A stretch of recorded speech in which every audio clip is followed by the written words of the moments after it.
董事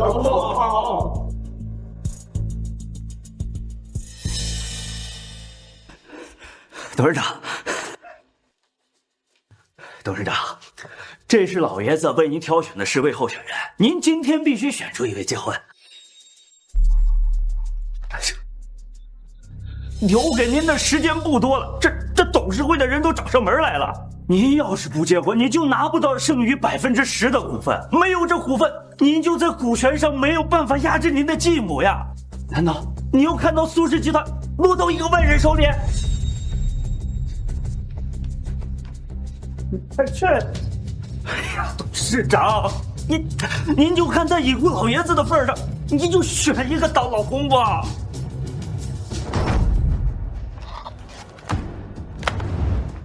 走吧。去哪儿这？哎，不是结婚吗？您能想通，这太好了。你看，这都不错。就他了，去民政局登记。小速度。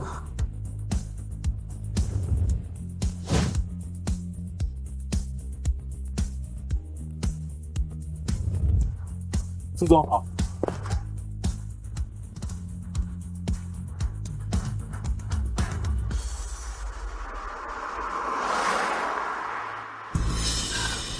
不好了，董事长，您结婚候选人被调包了。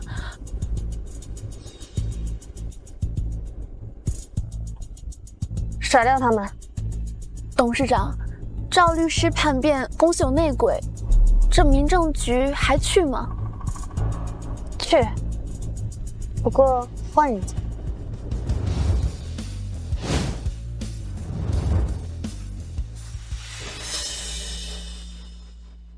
爷爷选的人肯定不能用。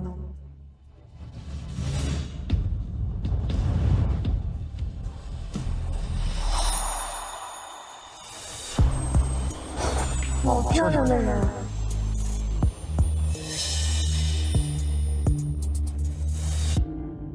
喂，你叫什么名字啊？是单身吗？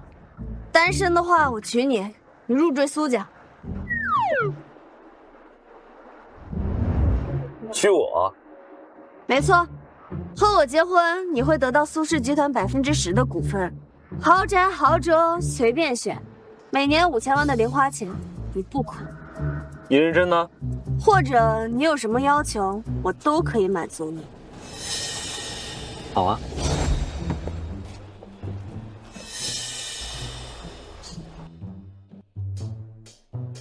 回家。是，苏总。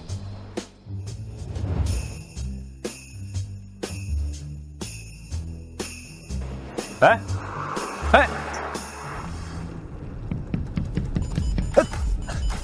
苏总，车上受损了，应该啊，这可是防弹车。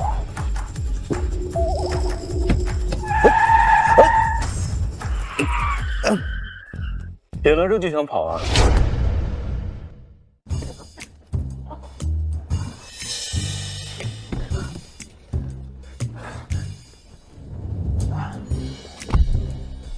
开车。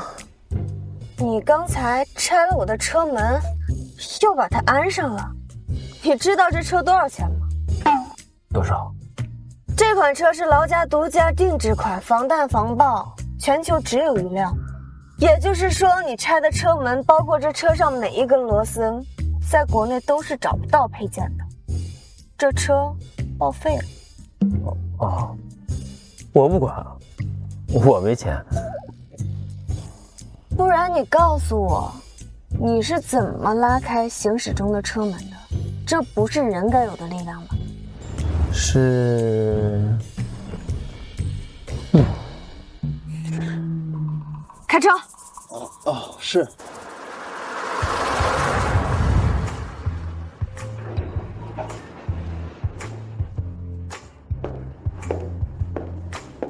哇，这栋别墅都是你的？你不会是女总裁吧？比总裁还大一些，董事长。切。啊，你这不愧是顶层，视野确实很好。喜欢？送你了，你以后就住这儿。你不跟我一块住？我还有些事情。喂，我们可是领过结婚证的，是合法夫妻，不在一起住算怎么回事儿？我们只是领了证，举办婚礼之后才是正式结婚。那不行，不在一起住，那我白娶了。我最后再说一遍，是我娶你，你是入赘。好，是你娶我，我是你们苏家小赘婿，我不管，你去哪儿，我就去哪儿。在开董事会没有公开已婚身份之前，我都会住在老宅。现场有我的生父，还有我的继母，这种宅内大乱斗，你确定要趟这趟浑水？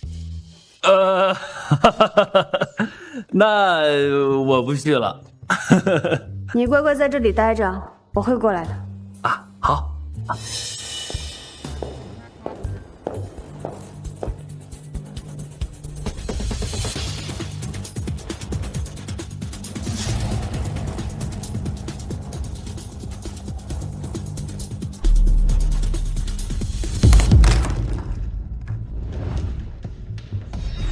光这一层就搜出100多个窃听器，60多个针孔摄像头。这女人到底得罪多少人啊？少主啊，这么多楼层可爬死我了。习惯就好。为啥要习惯呀？我以后都住这儿。不是少主，这儿去查一下这些信息的源头，要快。这么多呀！交代你的事情办好了吗？您交代的事儿都办完了，就差您签字了。那作废吧。合同上要写2个人的名字，我跟我老婆。老婆？什么老婆？我结婚了。不是少主，我这才离开1个小时，您就结婚了，这不逗我呢吗？结婚证，那合同上的41处山脉、108个岛屿，还有32个中立银行都要改呀？对，都写我们2个人的名字。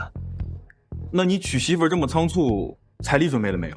没有啊，他娶我入赘，他得给我彩礼。入赘？您堂堂莫以少主居然要入赘？他给的可多了，他给了我他集团整整10%的股份。少主啊，您是不是脑子坏了？你脑子才有病！那么大脾气吗？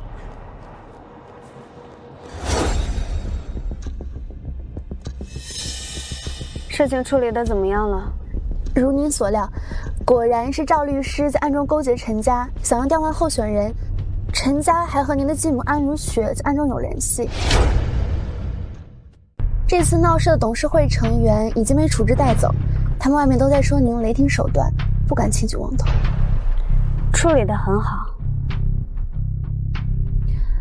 老苏董立下的遗嘱里，10%的股份都是给您未来夫婿的，但这笔钱只有您结了婚才能拿到。董事会的成员都在揪着这个不放。您继母的股份和您几乎持平，如果您不结婚，这公司将会落在他手里。可您才刚回国，这哪有这么快？这分明就是在抢。无妨，我的婚姻能给我带来利益就好。事情处理完了，就回老宅吧。是。来，谢谢老公。小姐好。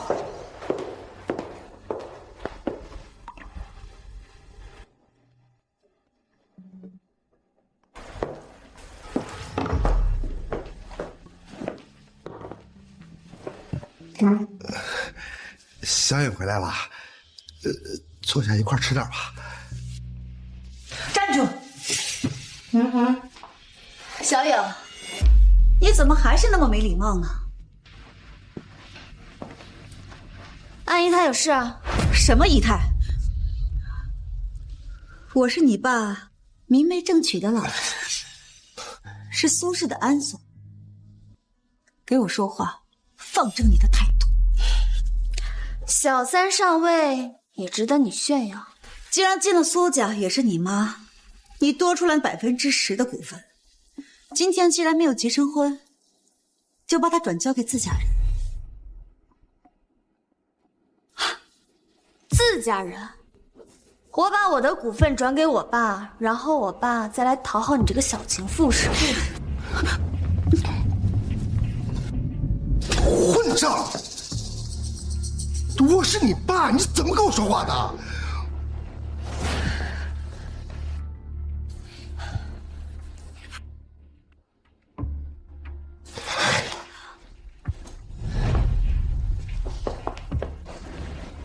所以，既然你没有结成婚，按照规矩，你那10%的股份就得拿出来。没有那10%的股份，我就是最大的，是苏氏的董事长。看来安逸泰是10拿9稳了。不过，你怎么知道我没结婚？你没有和那10个候选人结婚，那你和谁结婚？3天后就是董事会。你就等着被拖下水。那就董事会见。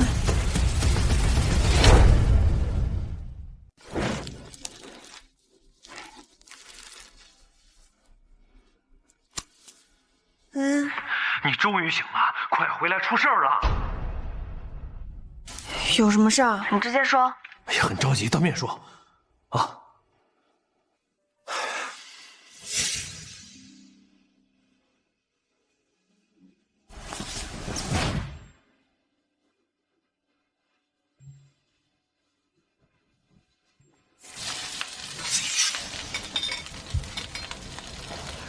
什么味道这么香？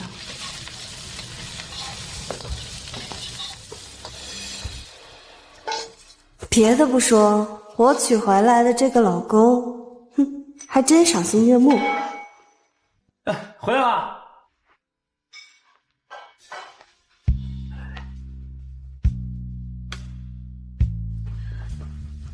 我以为是有什么天大的事情，原来是回来找我吃饭。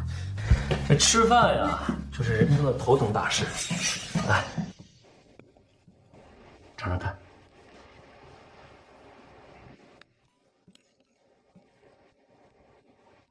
好喝吗？非常好喝。以后吃饭就不要在外面吃了，不安全。不用你做这些，我娶你来不是让你做饭的。怎么？我是你养在深闺的小轿夫啊？反正你忙不过来的话，就跟我说。钱要是不够用，我再转一点给你。你好像很喜欢给我转钱。因为我除了钱一无所有。巧了，我除了钱，应有尽有。是我的错觉吗？喝完粥好像有股暖流在身体里蔓延。吃饭吧。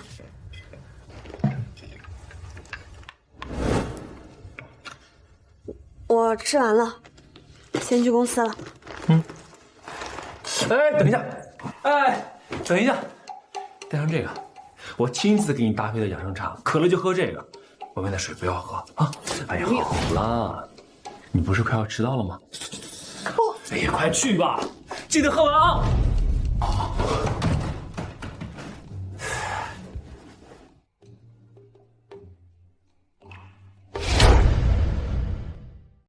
进。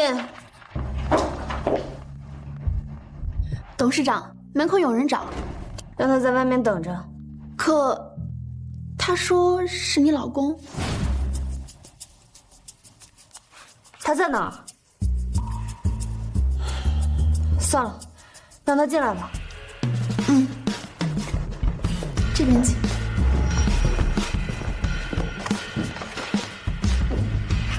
你怎么来了？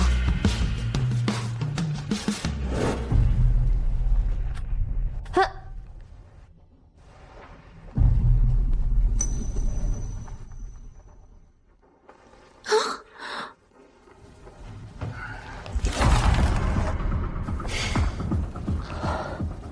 都已经排查过了吗？怎么还有这么多？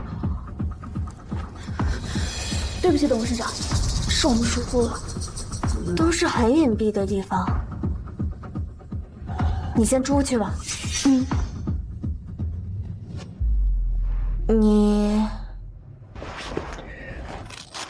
过来给你送饭。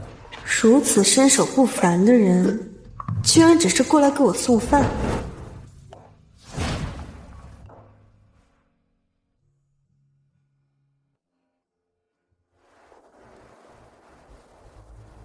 这是什么？青菜啊。你把我当傻子？这是青菜？好吧。天山雪莲。你把这些药材当食材？这里每一样都是药材，都是我给你做的药膳。我为什么要吃药膳？因为你有病。你才有病呢！我说真的啊。你干什么？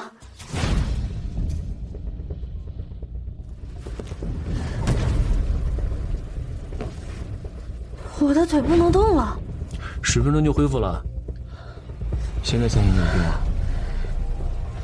什么病？骨质疏松。跟你开玩笑呢。是蛊毒。蛊毒是一种腐蚀性很强的病毒，很难发现，用不了几年你就瘫痪了。不过你吃了我做的药膳，喝了我配的茶，很快就会好的。期间不能在外面乱吃东西，免得影响药效。你真的没有跟我开玩笑？当然。我知道了。很听话的病人嘛。我去给你准备药材。他到底是什么人？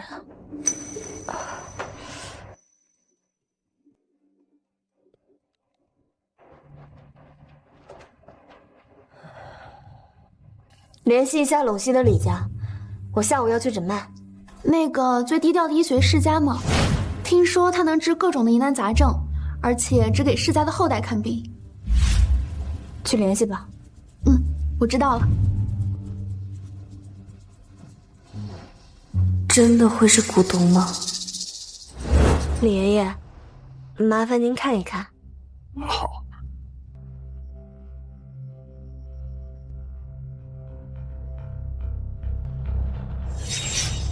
哎呀，苏丫头啊，你这脉象看上去稳定，但很古怪。李爷爷，我想检查一下腿骨。哦，好。一会儿呢，你别动，会有点疼。好。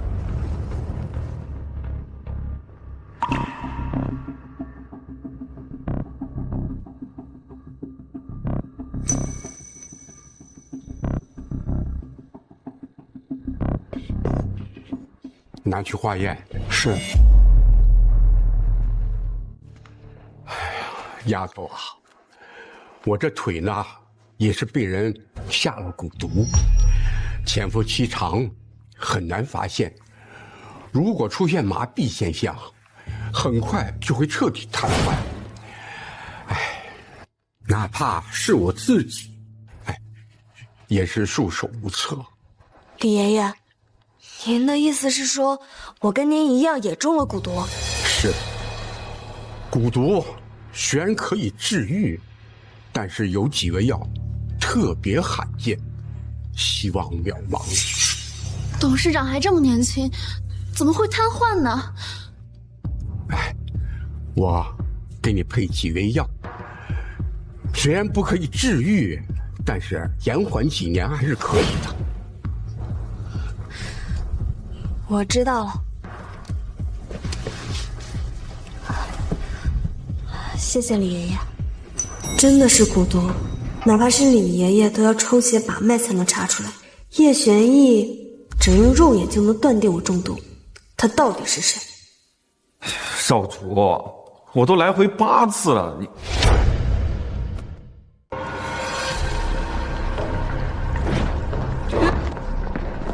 哎，苏苏，你回来了。他跳楼了。哎呀，苏苏，你怎么回来了？本来小菊给你送饭呢。饭马上，你等会儿我。哎，等一下，我有事情要问你。什么事儿？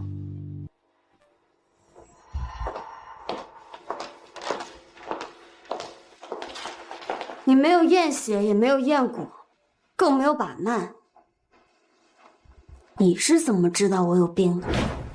我一眼就看出来了呀，你浑身上下散发着中毒的气息。气息？啊？那你能看出来我中毒几年了吗？这个嘛，得仔细检查。怎么检查？把脉？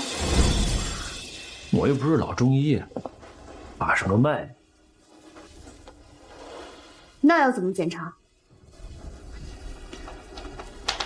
衣服脱掉，全部。这么干脆，我这老婆真够劲儿。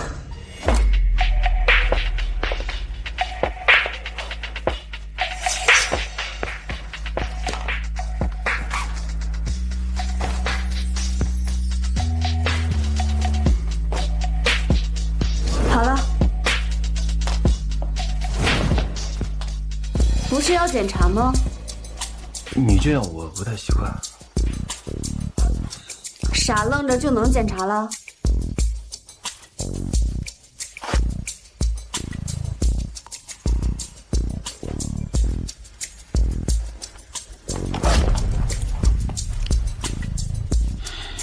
倒也不必行如此大礼。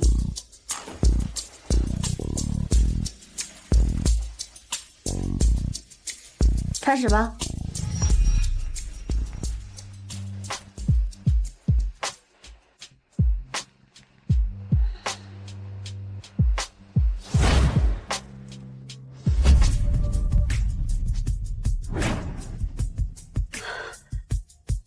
你检查用嘴？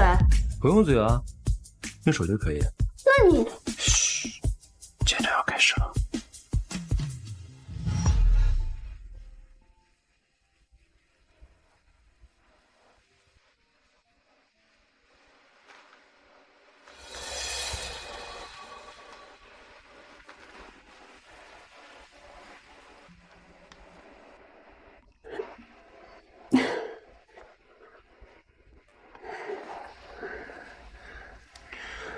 有感觉别憋着，老公在呢。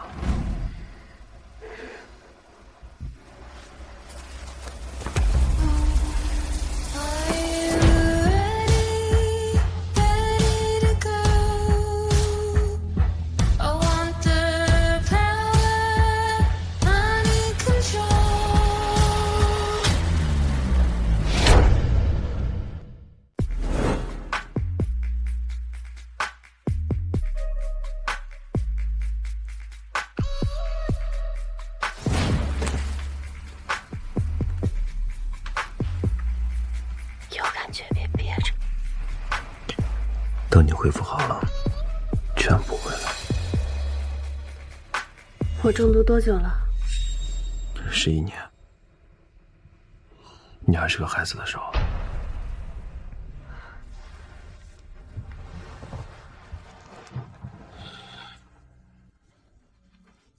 你说这个毒能解，要多久？不好说。其实按摩也能够加快恢复，就是要脱光。你需要吗？可以。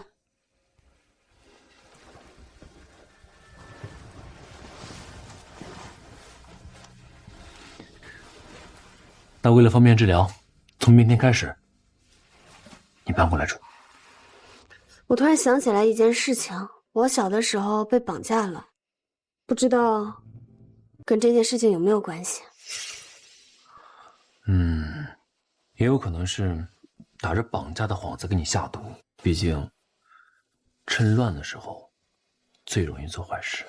照这么说，我猜肯定是安如雪。小的时候把我视成眼中钉的也就只有他了。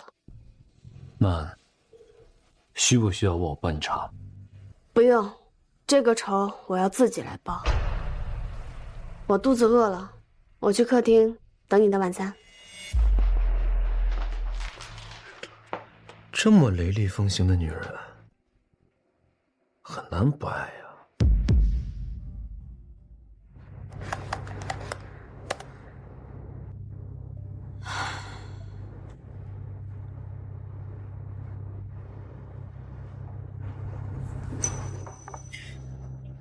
累了吧？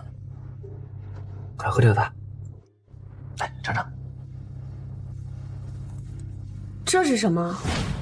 只有一些叶子，还一半黑一半白。古道茶，很珍贵的。你都觉得珍贵，那得是什么稀世珍宝啊？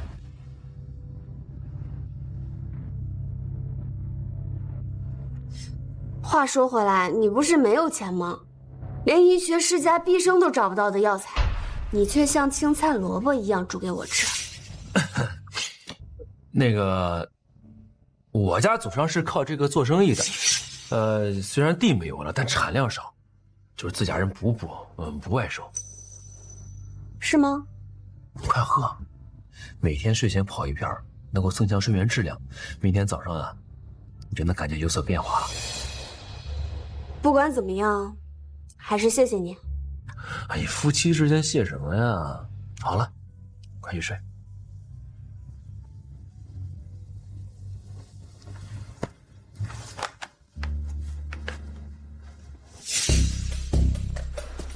少主，你要的食材我都带来了。过2天你回魔隐一趟，把所有的古道茶都给我拿过来。他每天睡前泡一片，我这里的不太够。全拿过来，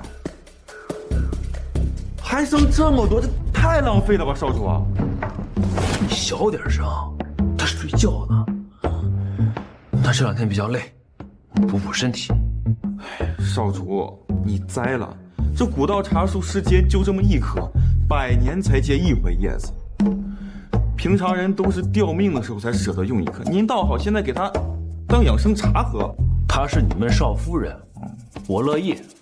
哦，那少主夫人喝剩下的茶叶能给我嚼了不？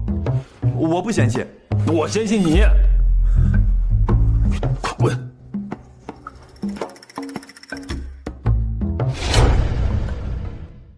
老婆，来吃饭。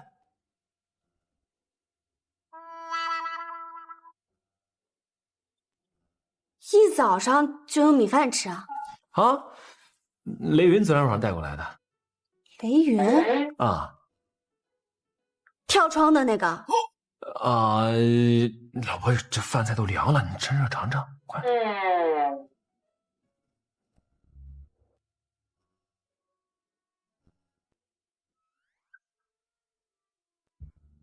这米饭好香啊，而且口感也很不一样。那当然，这可是我家乡特产。也是100年生长一次的那种吗？啊？我睡眠浅，昨天你们说的话我听到了一些，下次我会喝完的。古道茶。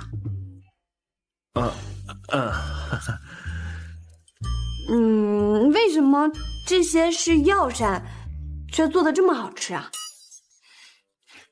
那是因为你体内缺乏这些元素，这些饭菜都有，你体内又需要，所以你大脑给你传递了一个特别好吃的信号。就比如说，我想吃橙子，就是代表我的身体里缺维 C， 是这样吗？差不多。你做了这么多的菜，我真的不用给你请一个阿姨吗？哎，不用啊，我喜欢亲自照顾你。啊，好，吃饭。吃饭。老婆，收拾完了。来吧。你准备好了？不是要按摩吗？啊，按摩呀。这就来。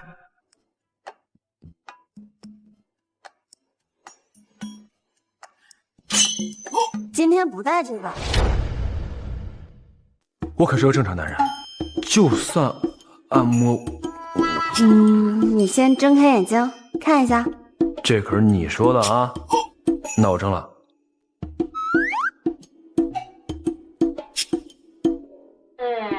穿衣服。这个是我找到最贴合的面料，应该不妨碍按摩。是挺贴合的，还挺有朦胧感。开始吧。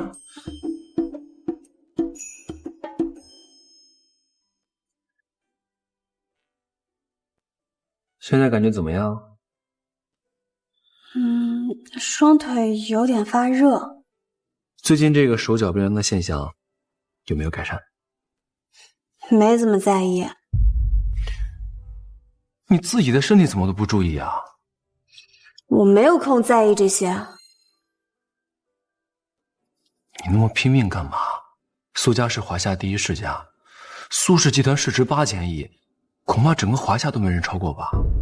不够，集团内现在人心涣散，真正效忠苏家的没有几个。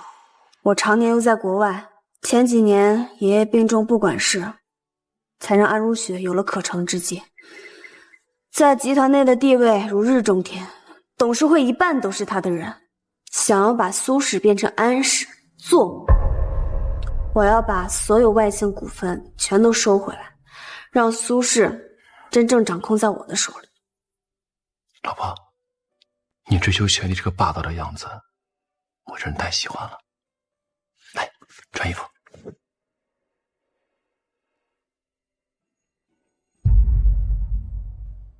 叶玄烨，你会背叛我吗？老婆，我现在给你一项权利，如果有一天我背叛了你，你可以杀了我。什么？我没有在开玩笑。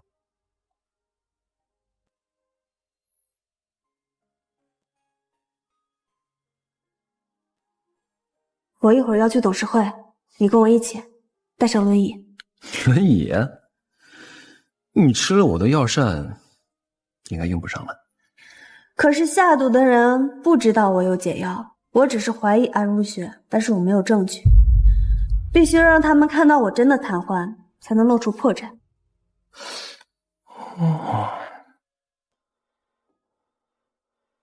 真不愧是我老婆呀！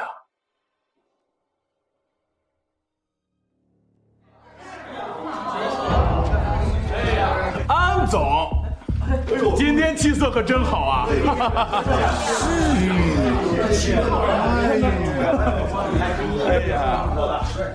哎，大家都听我说啊，在我们眼里啊，安总是董事长的最佳人选。是。今天这个董事会啊，就是专门为您准备的啊！行了，都坐吧。哎，坐。董事长人呢？来人，去楼上把董事长请下来。开会迟到像什么样？那个董事长他还没来公司啊。什么？难道要让我们这些股东干等他一个人吗？这样的人也配当集团的掌权人？你们说是不是？是，没错。那安逸太觉得谁适合？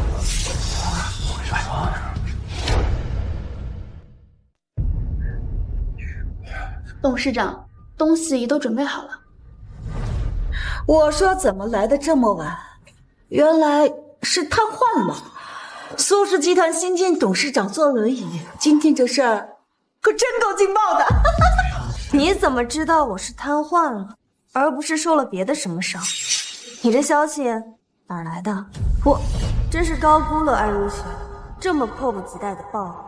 不管怎么说，董事长瘫痪这件事要是传出去，肯定是会对公司有所影响的。是啊，这苏氏集团董事长是个残疾，这叫什么话？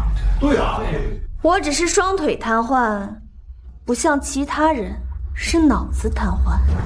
苏莹，我们都是苏氏最核心的股东，没空陪你玩。根据市家公证，你多出来的10%的股份，今天必须交出来。我凭什么要交出来？按照规矩，你拿10%的股份，只有结了婚才能持有。如果没有结婚，就必须交出来，让董事会投票分配。安总说的没错，如果你不愿意的话，那我们就只能按照规矩强制执行。今天这个股份转让合同，你必须得签。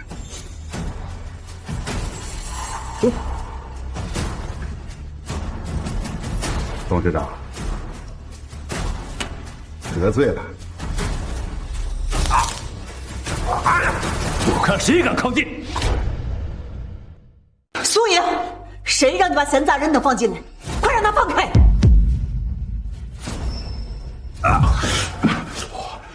哎呀，手又要消毒了。这货傻子，你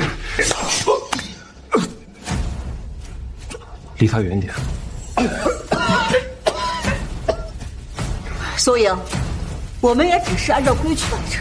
既然你没有结婚，就要交出股份，你不会连自己爷爷的遗嘱都要违背吧？我昨天晚上说的话，安姨她好像没有听懂。谁说我没结婚？结婚了？不可能，分明那10个候选人根本就没有和你联系，你和谁结的婚？是啊，董事长，婚姻不是儿戏，如果被有心人算计，那10%的股份落入其他世家手中，那可就糟了。我看你根本就没有结婚，别再拖延时间了。苏莹，交出股份。我倒还没有说什么，你们倒是急起来。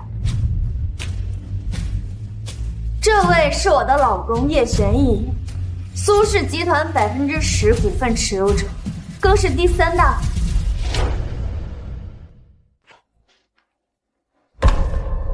这个是转让协议，大家还有什么异议？董事长，您的婚姻关乎整个集团，怎么能随便就找个人嫁了呢？你的意思是说我晚上跟谁睡觉都要跟各位董事打招呼？虽然在座的各位都是股东，但是董事长床上的事都要过问，这未免管得太宽了吧？我说的对吗？他还真敢说呢。既然大家都没有什么异议，那我们就来聊聊你，安如雪。小三上位骗取苏氏集团30%的股份，这笔陈年旧账是该一次性算个清楚。什么叫骗取？这些股份都是你爸自愿给我，我手握30%的股份已经10余年了，也是苏氏的第2大股东。你就是这么跟我说话的吗？是吗？那我们夫妻一体更是第1股东，我也是董事长，你们就是这样跟董事长大呼小叫的？你一个残废，嚣成什么呢？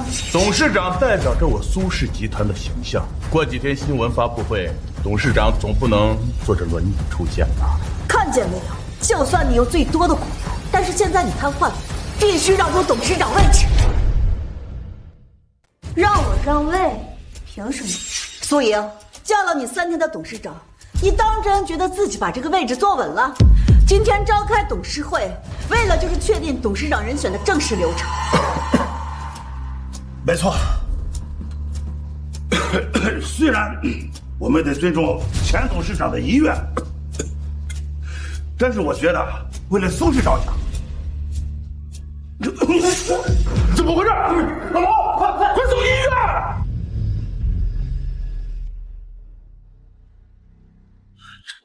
怎么办？我们选谁呀？选个屁呀！你看看樊玉他的下场，你相信小杜都没动手？别来！是啊，之前反对他的几个世家都进去了，到现在还没能捞出来。我们还是支持小苏董继续担任董事长。对，我们都支持。你们知道自己在说什么吗？我们年纪大了，尊重老董事长的遗嘱。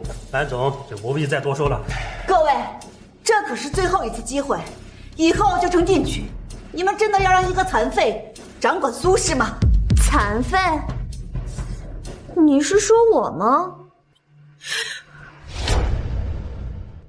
我这坐久了有点累，换个姿势啊！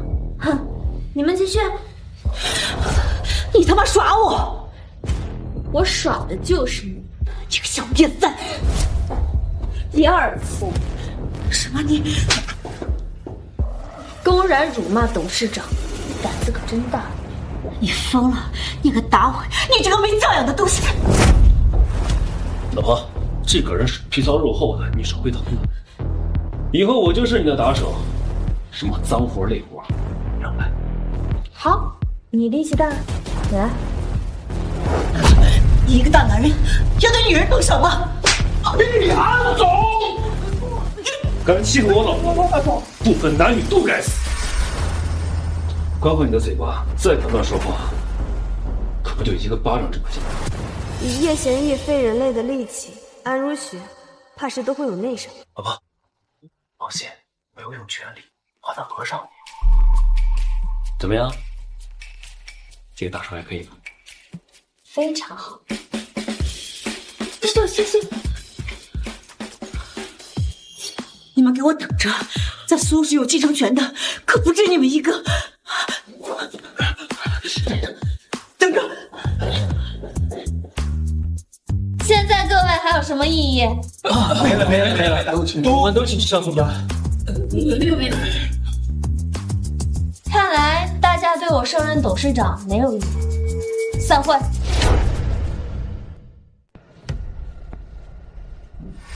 各位，好自为之吧。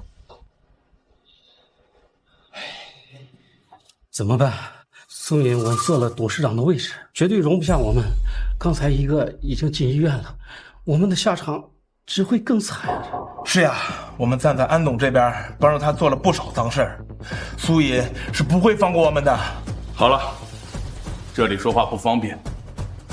如今啊，我们要想保全自己，只有离开国内。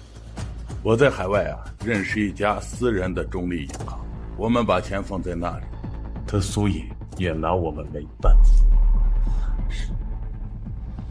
今天怎么这么开心啊？亲手打人的感觉太爽了。那需不需要教给你更厉害的？以后我不在，也能对付他们。能一招制敌的那种吗？啊，也行。对了，今天那个股东是怎么回事？啊？你在说什么？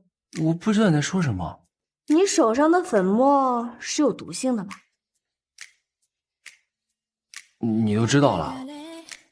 我这粉末没有毒性，它只是药效比较大，他回去再搓2天就好了。谢谢你啊！有了你这一招，董事会那帮老家伙还真以为我对他们动手了呢。老婆，夫妻之间不必言谢，你要真想谢的话，我给点时间。董事长，那4个董事说要同时售卖手里的股份，全收。哎，等等，以叶玄逸的名义。好的。老婆大人，你又要给我股份，这回给多少？10%再加上4%，不多。你看好他们，关注他们的动向，还有资金流动，有异样立刻通知我。是。那你怎么这么笃定他们会这么做？因为他们够贪够胆小，替安如雪做了那么多的脏事，迟早都会被查出来。如今我已经坐稳了董事长这个位置，他们知道安如雪保不了他们，自然害怕。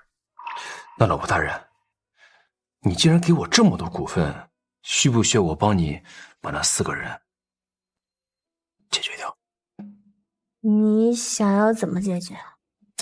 他们要出国的话，坐飞机那就飞机失事；坐轮船嘛，你就沉船；坐那……我还是自己来吧。你先回去吧，我这2天还有事情要处理，都会晚一点回去。那好吧，我在家等你。好，拜拜。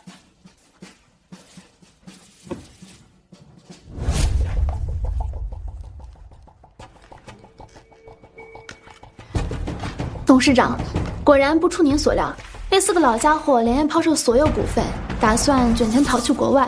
我们已经收购所有股份，记在了叶先生的名下。人呢？拦下了吗？是的，我们按照您说的，10名举报，在他们上飞机前1秒被抓走调查了，因为涉及高额资产，没个10几年是出不来了。他们一共卷走多少钱？加上我们收购那200亿，一共是400亿。他们通过不记名账户汇到国外，目前还在走流程。这么多钱，看来这些蛀虫这么多年没少在集团黑钱。你让我们在海外的人盯紧他们，一旦流入海外账户，立刻冻结。等冻结时间一过，以转赠的名义收入到我的名下。是的，董事长。这样一来，股份是我们的，他们赚的钱也是我们的，我们赚大了呀。这波我们的确血赚。董事长，不好了！谁让你不敲门就进来的呀？没事，怎么了？你说。我们还没来得及冻结，那400亿就流入了海外的一个私人账户。能在我们眼皮子底下黑钱，对方实力不容小觑。查到是谁了吗？没有，对方太隐蔽了，我们只知道对方账户首字母是 Y， 其他什么信息都没有。我知道了，你让海外的人继续盯着，你去彻查，一定要查出这个人是谁。是。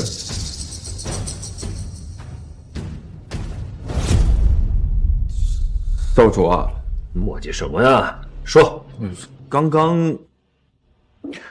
刚刚你的账户上有一笔无名的巨额资金打到了海外的私人银行上，就是差不多有400亿，估计是一些不正经生意的洗钱吧，吞了就吞了，没什么大不了的。要不是这么简单，我就不跟您说了。哎呦，我们查到啊，这笔资金来源是苏氏集团那几个被抓的股东，也就是说，这笔钱的最终流向是少主夫人，但是被我们给吞掉了。你是说这笔钱已经吞了？哎，是的，少主，您吞掉了少主夫人的400亿。我知道了，你这么大声干嘛呀？这么重要的事情为什么不早说？吞掉的时候已经来不及了。那少主这笔钱怎么办呀？我们也没办法给他原路返回了。算了，我再想办法把这笔钱给补偿回来了。哎，不过我老婆还真的是经商天才啊，收回来苏氏4%的股份，还净赚200。少主，您真是没救了。您不用提，我自己管。海外银行的事情，别跟别人乱讲，保守秘密啊。是，一定不让少主夫人知道是您吞了他这400亿。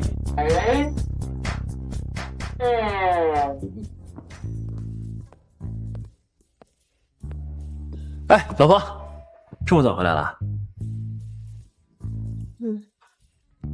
怎么了？心情不好？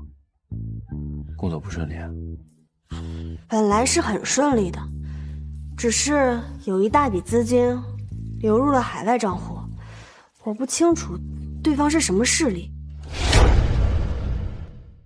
万一要是安如雪的人，这事恐怕就麻烦了。不过我已经派人去查了，这2天应该就有眉目了。能从我手里抢钱的还是第一次见。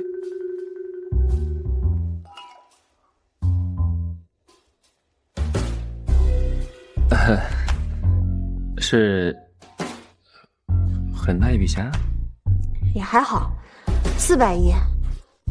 不过经此一事，董事会这帮老家伙倒是能消停，我还能休息2天。这么说，老婆你有假期了？那我们去度蜜月吧。度蜜月？啊，是啊，咱们新婚虽然暂时没有举办婚礼，咱们可以先去度蜜月呀。这2天不行。为什么？因为过2天就是新闻发布会，要正式向外公布我继承苏氏集团的消息，只有2天的时间，应该也去不了什么地方。2天时间也够了，咱们可以去周边。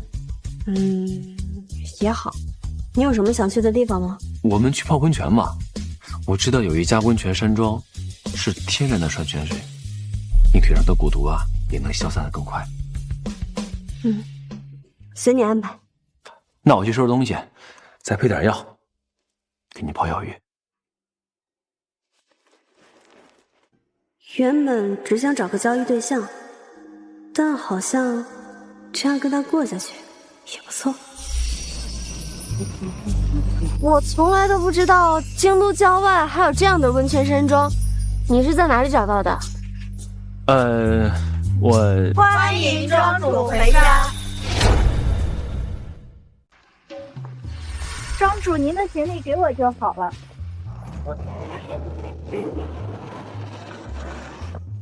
他们叫我庄主，我名下可没有这样的温泉山庄，你送的？啊，对啊。哦，这地方虽然属于京都郊外，但是这是个私人山庄。也就是说，这整片区域都是你的。你不是没有钱吗？我是没有钱啊，我家就是这个地多。好，你这一副地主家傻儿子的做派，你们家里人就不反对？他们才管不了我呢，反正这也不对外营业，给我老婆泡温泉怎么了？这里不对外营业？来的时候我查过，这里的温泉山脉至少有100年。这么好的商机，竟然不用来赚钱？只要稍微修缮一下，应该会有很多人来度假吧？哎呀，还是我老婆有经商头脑啊！这块地皮不允许对外开发，所以也不能营业。再加上这块地皮实在是太偏僻了，也就是给我老婆泡泡温泉治治病，还有点价值。这100年山脉温泉都拿不出手。哎呀，这个确实是有点寒碜了。老婆，你就没有想要的东西吗？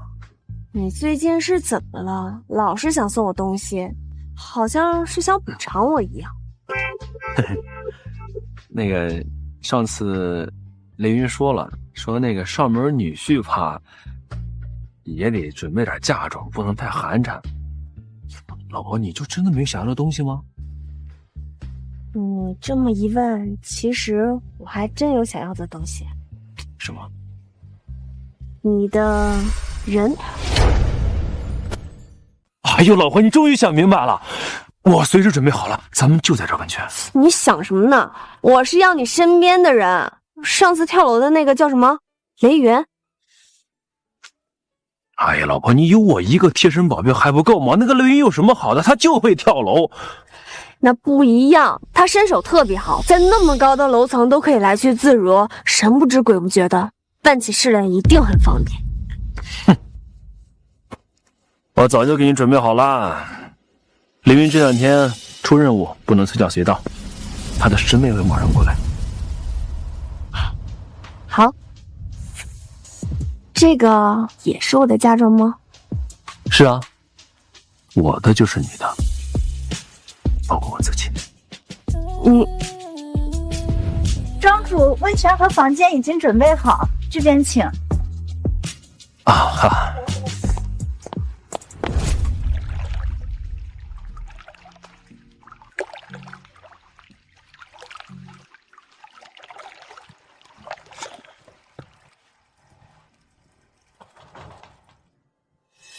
怎么了？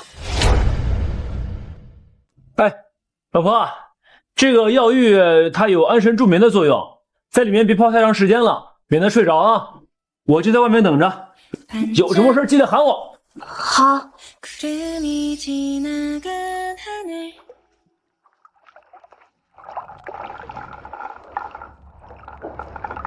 不愧是药浴，我感觉身上的每一寸肌肤都展开了。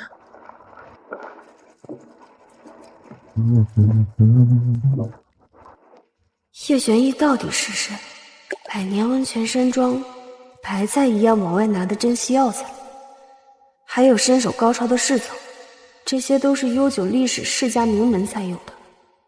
但查出来的身份信息，干净的让人起疑。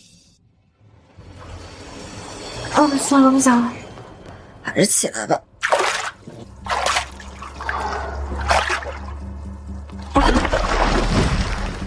怎么了，老婆？哎，老婆，怎么了？那个，抱歉啊，我以为你在里边睡着了，我喊你你没有回应，所以我才……我刚刚头有点晕，没听见外面的声音。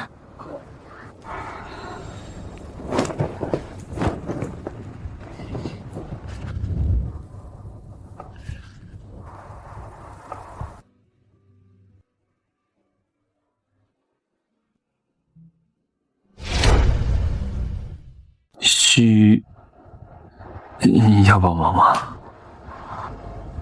不用了，我自己来吧，你先出去。啊！哎！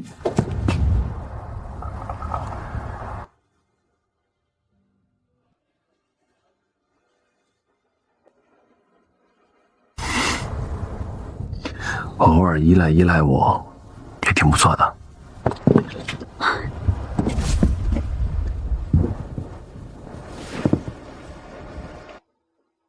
你先转过去，我换件衣服。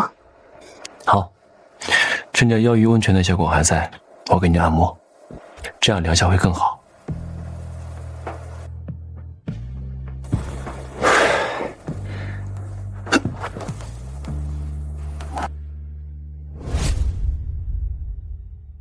好了。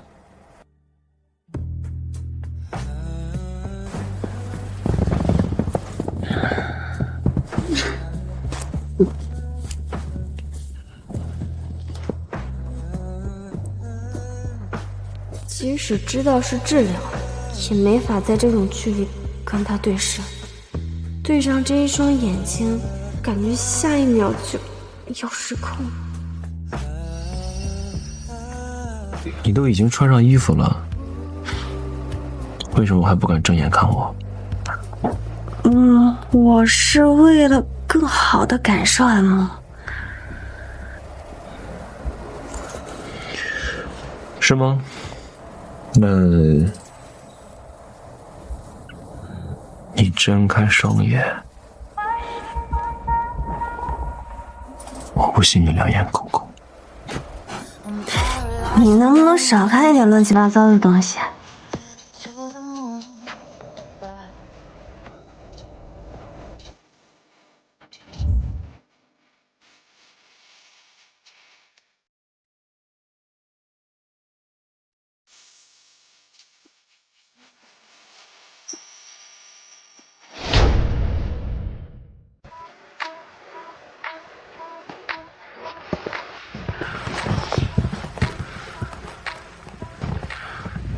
老婆，帮帮我！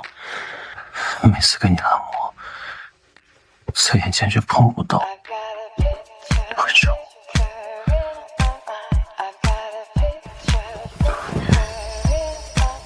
你衣服扎到我腿了。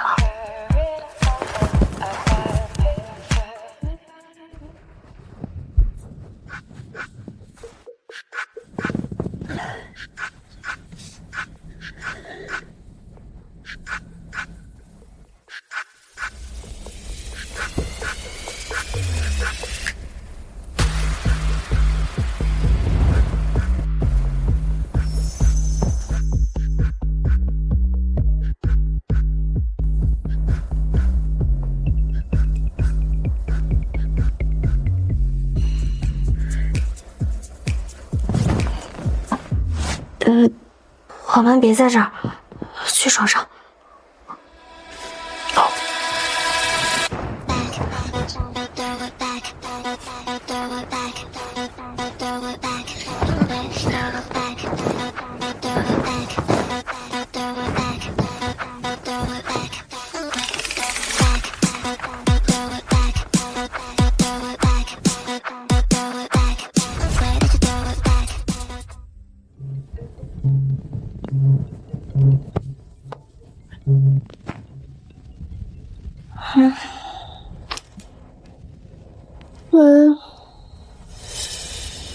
怎么了？哦，我知道了，我现在就回去。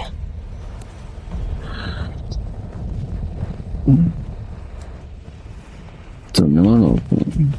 公司出了一点事情，我要提前回一趟京都。啊？老婆，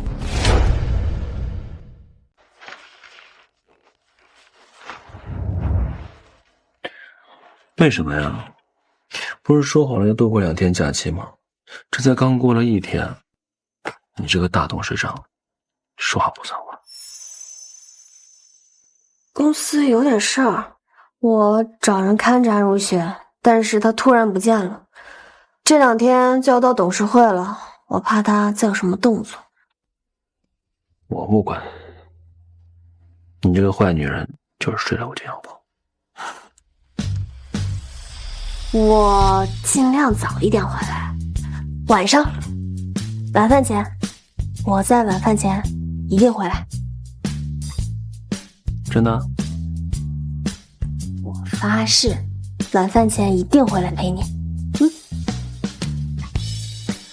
行吧，我这2天刚好看到有个药浴组合能够增加感官灵敏度，要让早点回来试一试。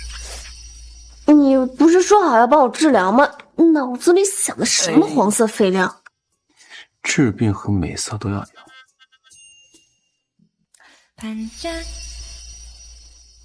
走吧，我在这里等你。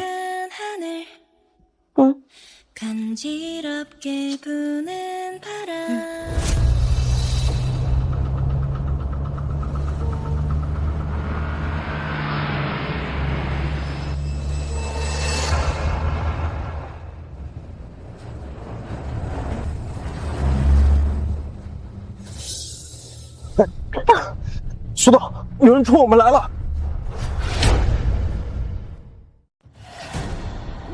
停下！快点！停下！赶紧的，停下！停车！停车！快点！快点！停车！停车！停车！停车！快点！停车！停车！快点！快点！停车！停下！赶紧的，停下！苏导，甩不掉他们，前面就是箭头了，直接撞过去。是。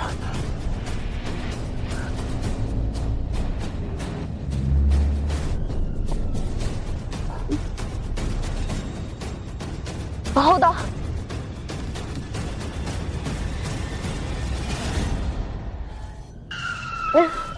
苏导，我们出不去了。快点！站长，站长，出来！苏小姐，请吧。防弹车，苏小姐还真是警觉。你们是撞不开这辆车的，我也不会下去。不下车没关系，我叫了拖车，有的是办法让你跟我们走。苏小姐不如配合点，自己上车能少受点罪。我为什么要听你的？你的新婚丈夫还在温泉山庄吧？那又怎样？不怎么样。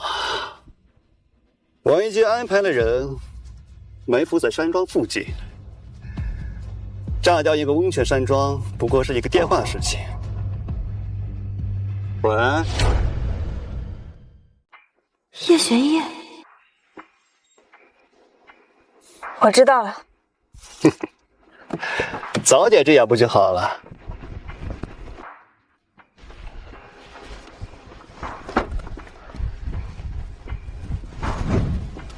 我自己走。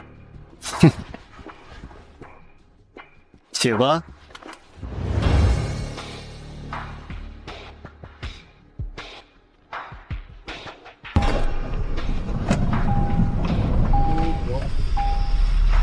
苏小姐，你很厉害，安插在房间里的监听器竟然都被卸掉了。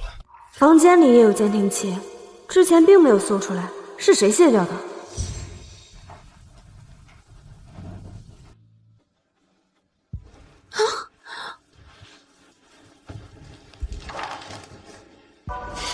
只有叶玄烨有这个本事，这个人居然在背后帮了我这么多。你们要带我去哪儿？这都已经快出境外了。你很警觉，我们是要去边境。你们苏氏在国内权势滔天，但在境外就是我们的天下。不管你是死是活，国内都干预不了。谁派你们来的？安如雪，他是你老板。这就无可奉告了。也只能是他了。你们这个时候帮我，无非就是不想让我参加后天的新闻发布会。苏小姐想的还是太简单了。你们想干什么？安如雪11年前也是绑架我，不会智取，只会强夺，毫无嫌疑。你怎么和我们老板说话呢？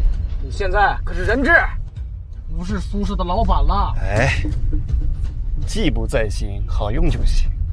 苏小姐现在坐在这里，就证明我们做的是对的。老婆怎么才回来呀？不是说晚上？怎么是你啊？我老婆呢？叶先生，董事长被绑架了。绑架？董事长在回京都的路上被绑架了，现在情况很复杂，周边有境外势力在埋伏，我得带你离开。哎，少主，你是谁？你从哪儿冒出来的？你下次稳重点。习惯了这。我老婆在哪儿？现在怎么样？刚和双羽联系过了，少主夫人正在出境，目的地是北国。北国？冷吗？北国零下27度。哦，少主夫人没有带外套。安全？少主夫人暂时安全。山庄附近刚刚查的有几个行为诡异之人，已经全部处理掉了。那少主夫人那边是否行动？不清楚对方目的，先按兵不动，听我指挥。哎，等会儿，让双玉把这个羽绒服带过去。这女人难搞得很，不是高定都不穿。是。你知道董事长在哪儿？啊？那赶快去救他呀！走呀！哎，你这样会打草惊蛇的。什么？等到了目的地，自然能够揪出幕后主使。那也不能放任董事长不管啊！你是她丈夫，你一点都不担心啊？我担心呀。这刚才不是已经去送羽绒服了吗？啊？你放心，他身边有我的人，在确定问出信息之前，是绝对安全的。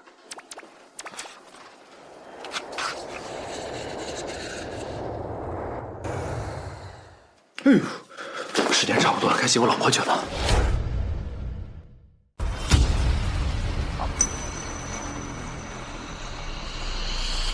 到你的地盘了，你们绑了我却不动我，直接说吧，你们想要什么？的确是安如雪不留，他要我把你送到境外拿处理的，但你也看到，我并没有这么做。苏小姐，我违背雇主意愿把你带到这里，是想和你做笔交易。我拒绝。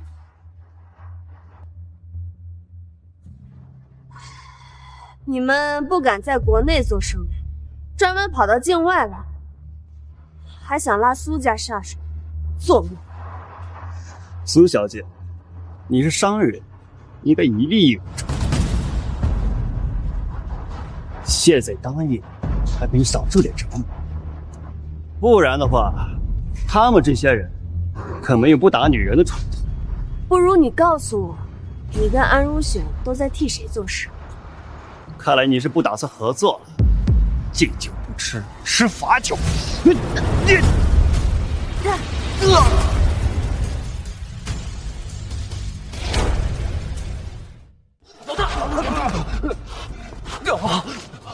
少主夫人，少主夫人，我是少主派来跟在您身边的，你等一下啊。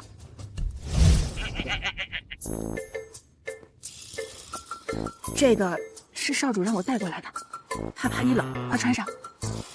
谢谢。这个女人是怎么进来的？专门被我兄弟守着吗？妈的，哪来臭婆娘？是是你们姑奶奶在自己地盘就掉以轻心了。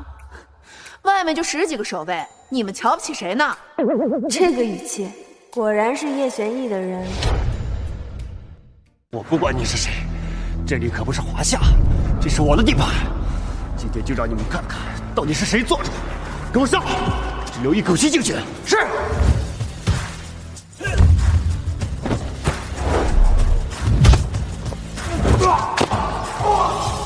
你群废物！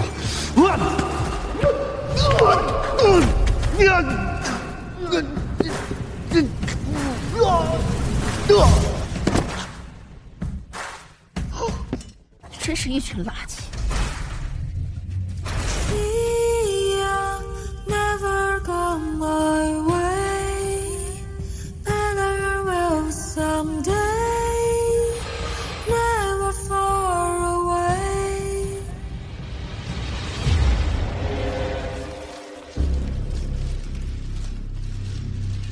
安总，您做错了吧？这是董事长的位置。是，没有错。今天的新闻发布会由我来主持。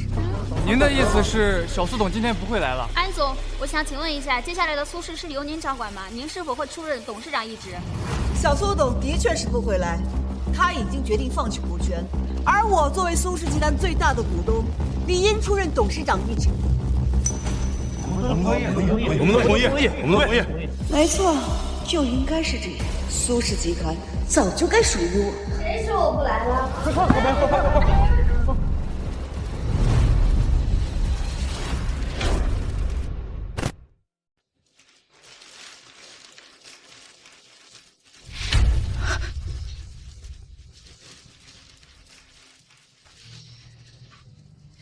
小颖，你怎么来了？安女士每次都喜欢自说自话，还有。你做错了，这个是我的位置。你怎么在这儿？我的新闻发布会，我当然要在这儿。安总，你不是说小苏董不会来吗？现在是怎么回事啊？是啊，小苏董，为什么安总说您放弃了股份？我也不知道为什么。苏氏集团是我爷爷一手创办的，继承公司是我的责任，我不可能放弃股份。安女士啊，你跟大家解释一下。小苏董，请问你是否被安总针对？你们之间是否有股权纠纷？这个你就要问安女士了。安女士不做出解释，是想联系谁？我只是觉得小颖新婚，肯定是忙着度蜜月，不会是不会来。还是你根本不希望我来？毕竟你前天绑架我的时候，根本没有顾及我新婚。你说呢，安女士？绑架？安总，小苏董说的是真的吗？当然不是真的。你们有什么证据？我没有。安如雪是吧？我们是调查局的，跟我们走一趟。我不走！你们凭什么抓我？绑架的事跟我没有关系，你凭什么让调查局的人调查我呢？什么绑架？带走你是因为你涉嫌一起海外资产转移，带走。放开我！放开我！带走啊！带走！快带走！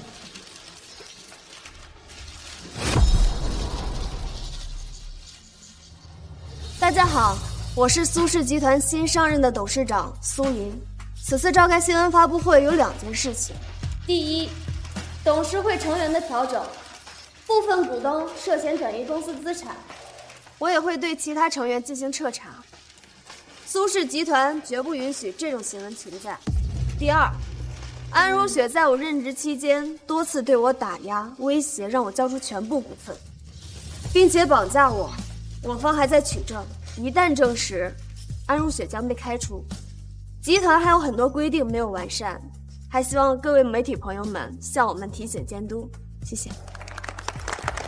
这小苏董一上任就整顿了董事会，真是雷霆手段。是，看得漂亮。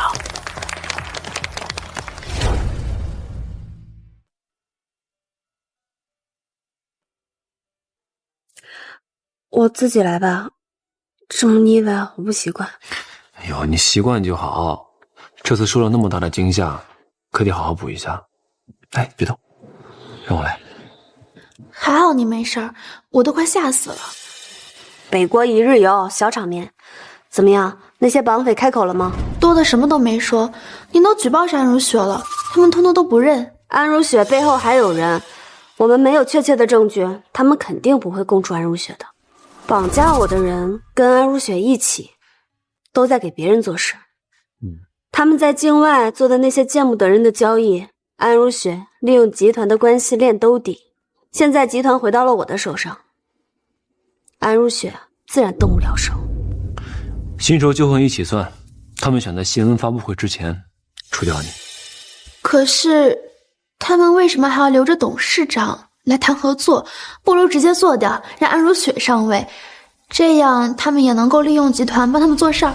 当然是因为他们不仅仅想要苏氏集团，更重要的是你老板背后的资源。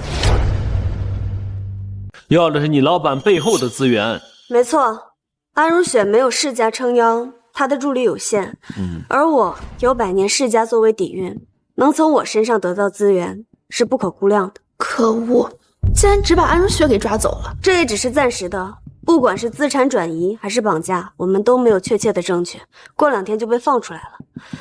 我们举报也只是为了制造舆论压力，把他的名声搞臭，这样能给我少找一点麻烦。想到我以后要在公司见到他，我就恶心连饭都吃不下去。好了，你先回公司吧，我过会儿回去。好。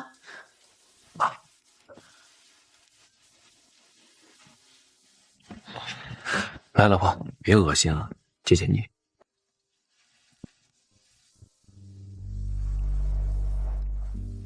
可惜，这次还不知道安如雪背后的人是谁。我以前一直觉得安如雪只是有野心，现在看来，她实在更危险了。此子断不可留。这次谢谢你，你的人很管用。还有，家里那些监视器跟窃听器都是你拆的吧？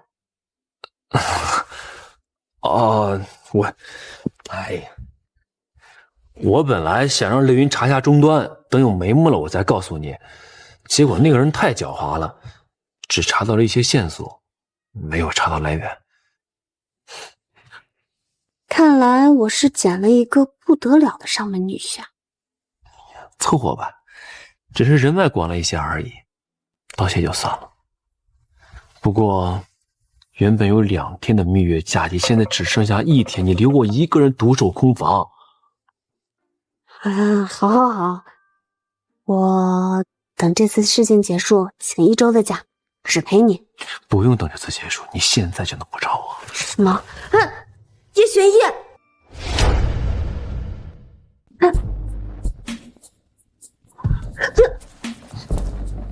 等一下，现在是白天。白天怎么了？我一会儿还要去公司呢。今天天气不好，别去了。外面那么好的阳光，你要叫雷云还是双鱼？我还穿着睡衣呢。这里只有我们2个。怎么突然下暴雨了？我说了，今天天气不好。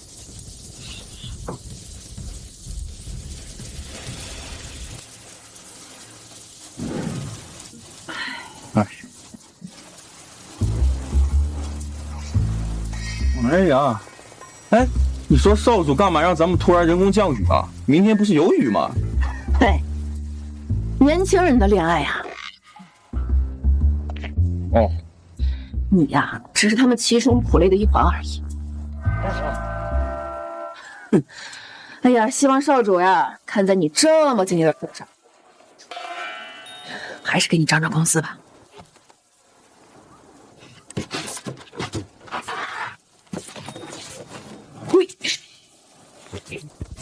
什么意思？涨工资？为什么要突然给我涨工资啊？那个，你还是先下雨吧，我先睡会儿。哎，不是，那为什么你下去，我在这下雨啊？董事长，这是叶先生给您的药膳，他一直在楼下等着，你怎么不让他上来呢？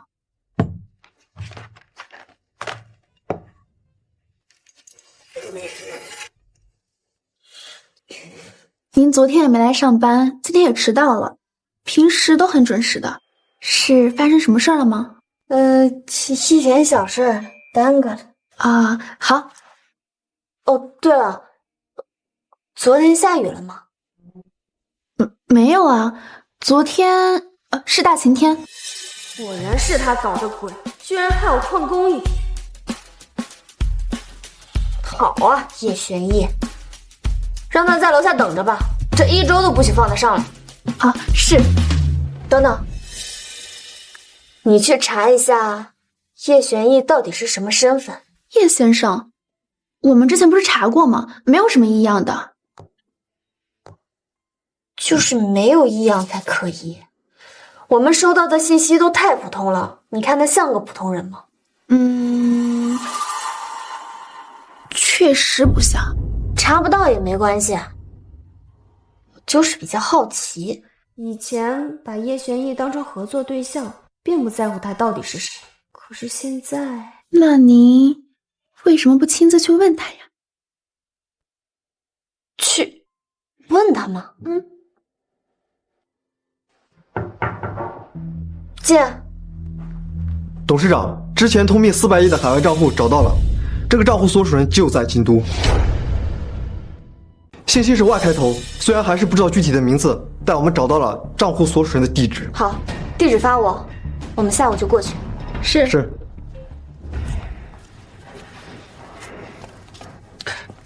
少主，你就去见一面吧，那人毕竟是世家的人，我这小小的药铺可得罪不起啊。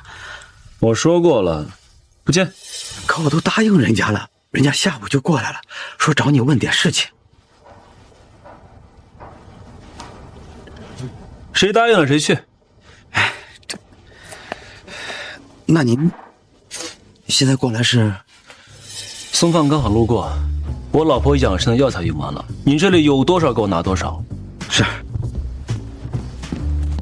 少主，掌柜的，来客人，来的还真巧。你带过来吧。是。这么古色古香，居然是药铺，看来是个很讲究的人。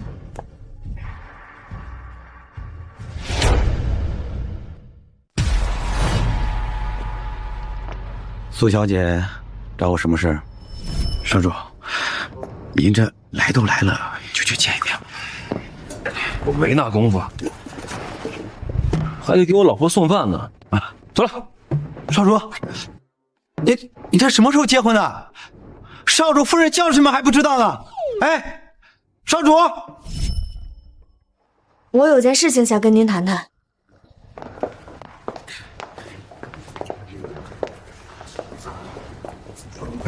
苏小姐，不便原谅，谢谢。没想到居然不是，不应该呀？难道是我们查错了？不着急，多留意这家药铺，海外的定位比较难查。知道了。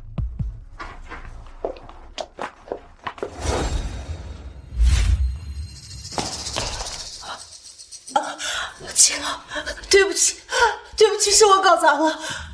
是苏莹算计我，要不然苏氏集团已经是我的了。金老，我求求你，我和小虎，我求你给我解药。当年我救了你，给你资源，教会了你一身本事。可这些年，我只让你做一件事，搞垮苏家。可你迟迟无法搞定。就你这样的废物，还想要解药？你就等着那蛊毒发作吗？不，秦老，你再给我一点时间，我一定可以把苏氏集团拖下水的。时间？哼，不，我都给你20年时间了，你都没有拿到所有股份。可苏银那小姑娘，她一回来就拿走了一半。你这样的废物，我留着你有什么用？秦老，不，我还有用的。来人，主少，给我压下去，关禁闭室，没有我的允许，任何人不能给他食物，10天之后扔出境外。我不要！季老，我有办法。素云中毒11年了，他还没有解干，我还有办法的。这一粒小小的药丸，1分钟内就可以让蛊毒发作。你应该知道怎么做。我知道，现在去了。这是最后一次机会，如果失败，不会失败的，相信我，我一定有办法。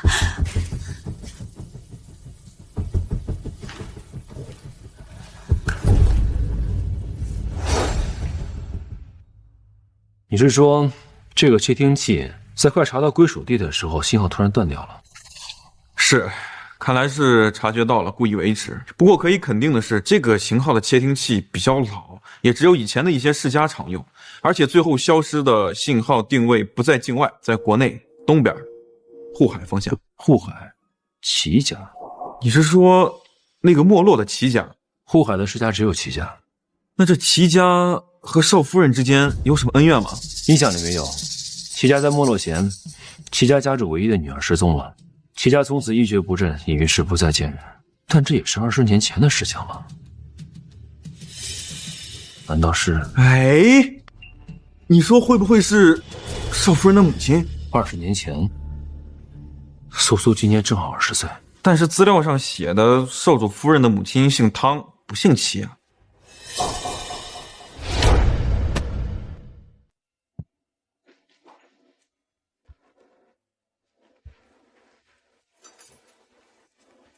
老婆，你回来了。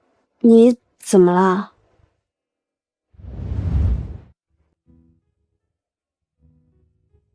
老婆，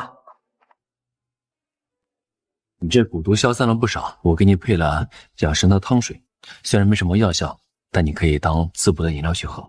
谁家把中药当饮料喝呀？我们家呀。等哪天有空了，我带你去我们当地看一下我们当地特产。你家？不会有婆婆拿到地契甩到我脸上让我离开你吧？哎呀，那不会，他们在环球旅居呢，他们不爱管我的事情，只要我自己喜欢就好，而且他们开明的很。哎，对了，老婆，我怎么没有听你提起过岳母大人的事情？我妈，我妈走得早，我对她的了解特别少，我只知道她姓汤。来自一个很穷的东边县城。东边县城？就是一个很偏远的地方。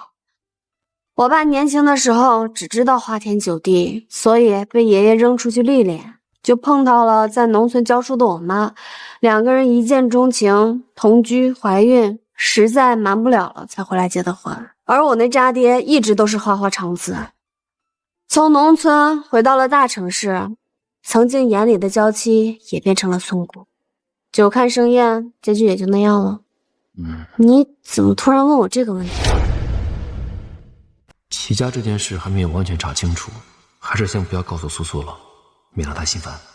没什么，我只是想到咱们已经结婚了，你还没有带我去见过爷爷和岳母大人呢，还是说你不打算带我认祖归宗？还真没想过这个问题。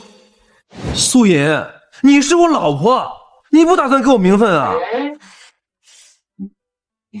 我们刚领证的时候，爷爷已经去世了。我确实没有想这么多。下个月正好清明节，我带你去扫墓，跟他们说我已经结婚了。行吧。老婆，我问你啊，如果在去民政局那天，你遇见的不是我，你会随便找别人领证吗？会，因为我不是去选老公，我是去挑合伙人的。但如果不是你的话，我可能只会给钱，不会见面。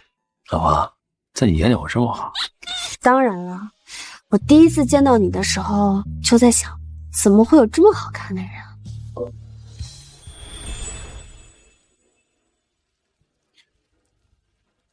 原来苏苏是喜欢我的外貌的。原来苏苏只喜欢我的外貌啊！是不是？对、啊，我就是喜欢你的外貌。等你年老色衰了，我就找个188的男大。喂，你可不咬死你！你属小狗的，你还咬人？那你呢？如果那天不是我拉着你继续结婚的话，你也会随便的跟别人走吗？不会。而且这种假设不存在，我遇见的是你，所以我天生就该跟你走。知道了，你先放任我。不是。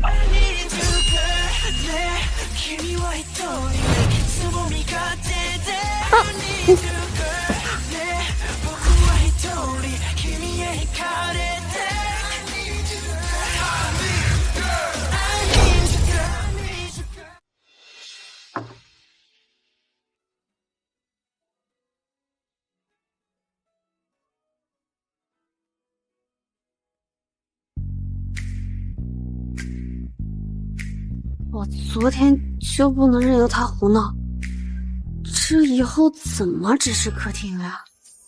老婆醒了，吃早饭。哎，怎么了，老婆？是我昨天晚上服过了吗？你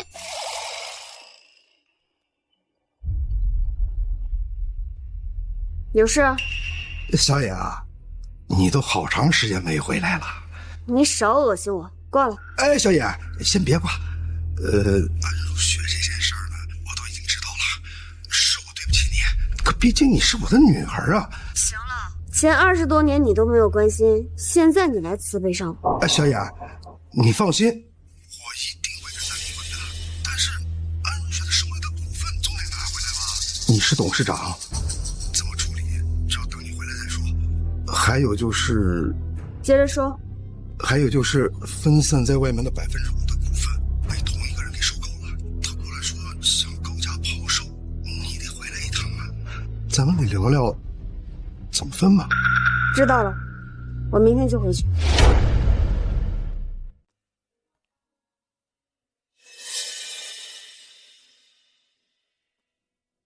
怎么了，老婆？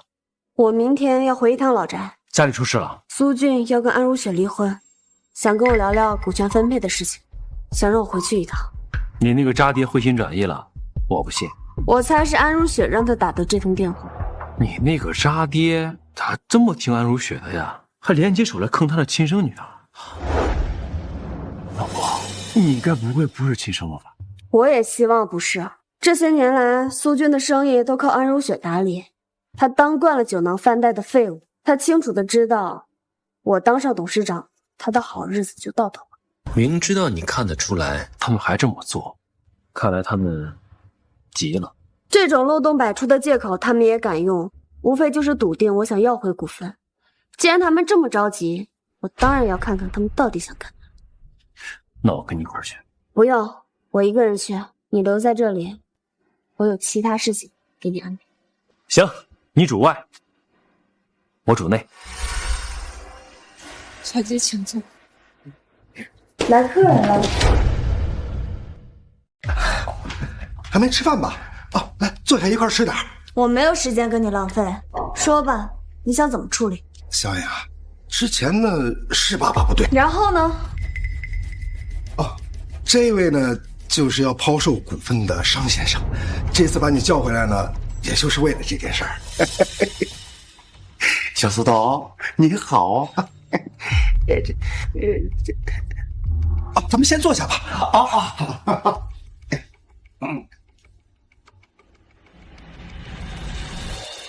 是我呢要抛售股份，所以就请苏先生帮忙联系了您。商先生，您是说5%的股份都在你的手里？是啊。想要收购这些股份并不简单，您为什么要全部卖掉？之前呢一直在山海沉浮，如今呢年龄也大了，不想管喽。我计划呀抛售我所有的股份，好颐养天年嘞。是吗？董事会的股东也才只有2%的股份，您的这些股份已经算是大股东了。我想问一下，邵先生，您是在哪里收工？这个小苏总啊，你管的未免太多了点吧？你只不过是个买家和我见面，就算你苏家不买，我照样卖给其他人。邵先生，先坐，咱们先吃菜，边吃边聊啊。小杨，商先生要是不想说，你也就别问了。这个呢是商先生带过来的酒，你尝一尝。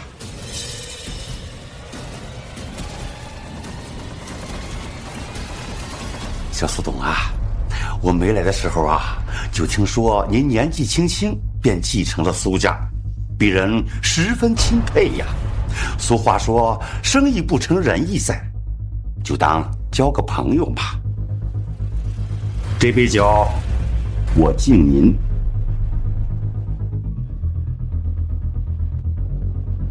小苏董，既然商先生都已经这么说了，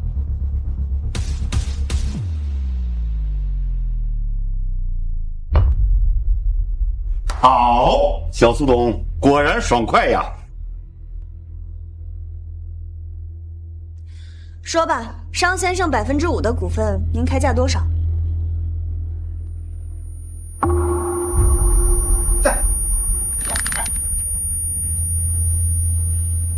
这股份嘛，就看你有命拿，没命拿了。你算计我！你算计我！小野，你也别怪我这个当爸爸的心狠，谁让你从小就不听我的话？还有那个老头子偏心于你，让你做了苏家的继承人。我这个做儿子的，才应该是第一继承人。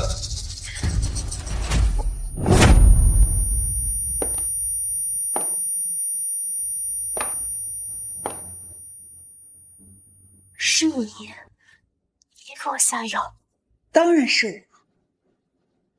11年前给你下蛊毒的人就是我，所以你早就该死。你早知道一个蛊毒就可以制服你，我何必费那么大的劲儿跟你争来争去的？真没有想到，你还真相信苏俊的话。难道一个堂堂的董事长还渴望父爱这种东西啊？真敢一个人过来？我是说你没有戒备心呢，还是说你太蠢了？所以，我赢了，苏家马上就是我的了。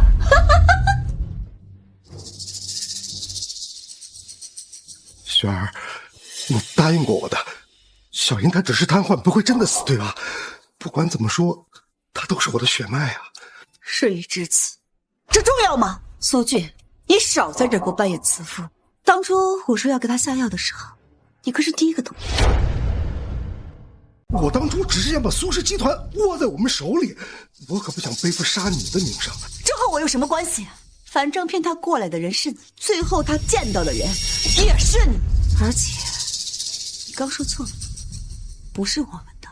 什么？我是说苏氏集团不是我，是我的。你可是一点股份都没有，我才是苏氏最大的股东。雪儿，你好了，先出去吧。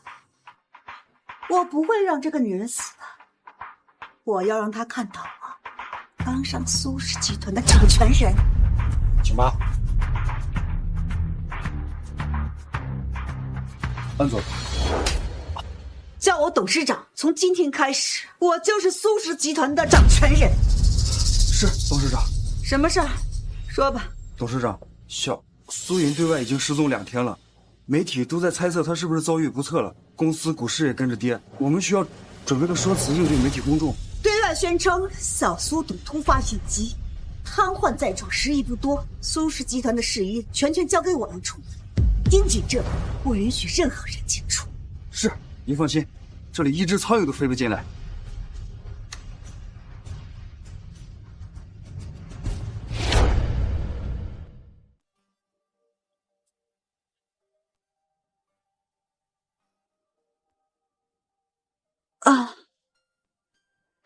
躺了这么久，骨头都要散了。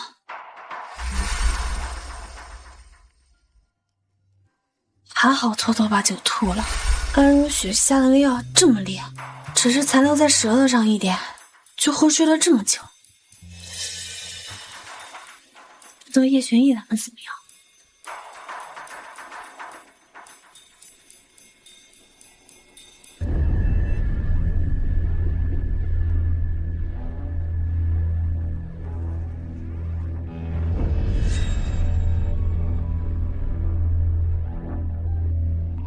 双羽应该一直在，现在巡逻的人太多，还不能打草惊蛇。明天找个机会把他叫进来。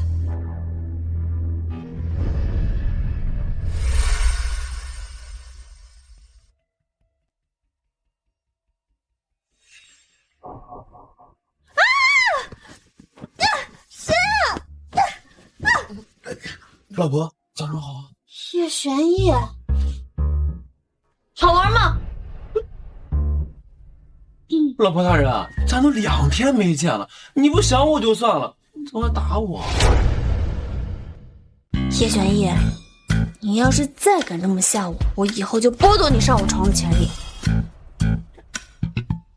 老婆大人，罪不至此啊。外面情况怎么样了？外面都传进时日不多了，还有那个安如雪已经接管了苏氏集团，还对外宣称自己是什么代管董事，小人得志的样子。那就让他再得意一些。老婆大人，必须要我为你做点什么。他不是希望全世界都知道吗？那就造势，让知道的人越多越好，让他下不了这个。渣。小事一桩。对了，啊，你怎么来了？哦，我来给你送早饭来了。哎，给你准备了点清淡的，你这2天刚醒，不能让肠胃受刺激。外面这么多保镖，叶玄逸出入这里跟自己家一样，不知道安如雪知道会不会吐血？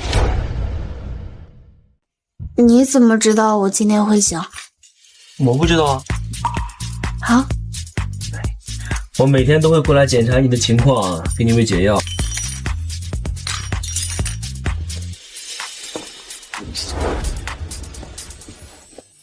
不然就那颗药引，你能昏睡整整1周。1周？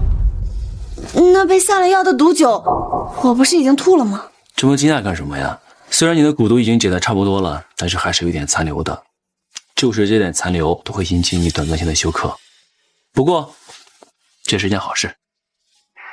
什么意思啊？你喝下的那点残留的药里，已经将你身体里的蛊毒给彻底激发了出来。再加上我每天给你喂的药，苏小姐，恭喜你，蛊毒彻底痊愈了。那也算是因祸得福了啊！但是呢，你还是不能在外面吃饭，以后我每天会过来给你送饭吃。谢谢你。叶玄逸，我有没有跟你说过，你在我身边，我感觉很安心。虽然你没说，但是我大概都知道。你放手去做你想做的就好，不用顾及我。我会是你内心最坚强的后盾。无论你做什么，我都会支持你。我也没有告诉你，爱惨了你不管不顾向前冲的样子。苏妍。我是你老公，也是你最信任的搭档。那天你说，如果我背叛了你，你杀了我，我不会反抗。叶玄逸，所以就让老公点点。你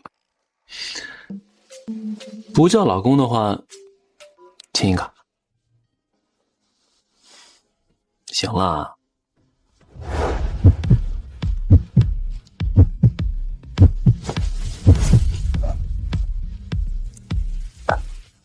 叶玄逸，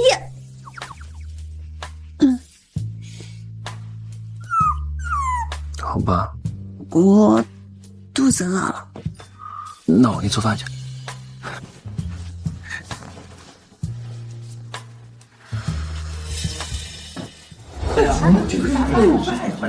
董事长，你也来了。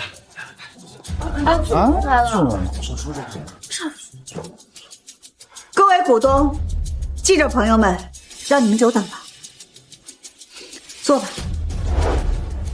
20年了，我终于名正言顺地坐上了这个位置。安总，您之前因涉嫌绑架小苏总被抓，这次病危，你也是为了取代小苏总而做的吗？安总，您和小苏总向来不和，外界猜测都是您做的，请您给个合理的解释。当然不是，举报我绑架只是小颖的恶意猜测。如果真的是我绑架的，调查局怎么会这么快把我无罪释放？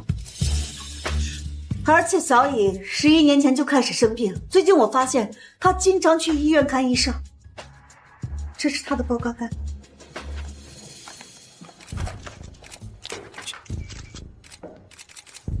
看来小苏董是真的生病了。安总，那您作为苏氏最大的股东，是要继任董事长吗？是的，今天把大家请来呢，是想让信赖苏氏集团的各位不要担心，小苏董正在极力抢救。作为家人，我很伤心，但作为公司的领导人，我们必须为公司做打算。而我安如雪，现在作为代理董事长，正式掌管苏氏集团。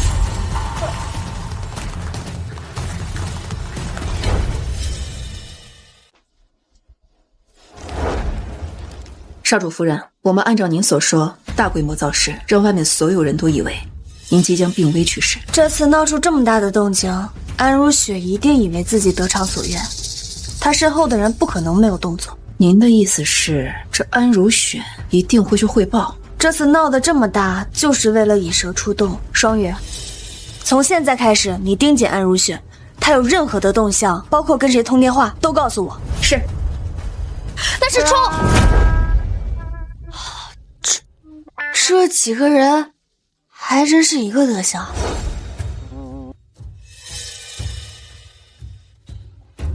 少主夫人，他已经进去了，地址我马上就发给你。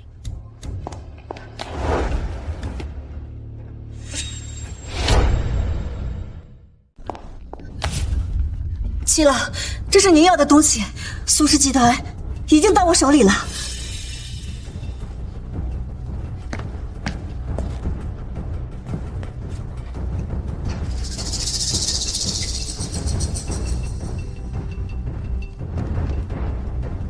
苏银死了？快了，他现在已经深度昏迷，我让我的人已经看管着他。你这么确定，他不会再醒？确定。七郎，我已经做到了，那我的解药是不是可以？等苏家彻底覆灭，我自然会给你。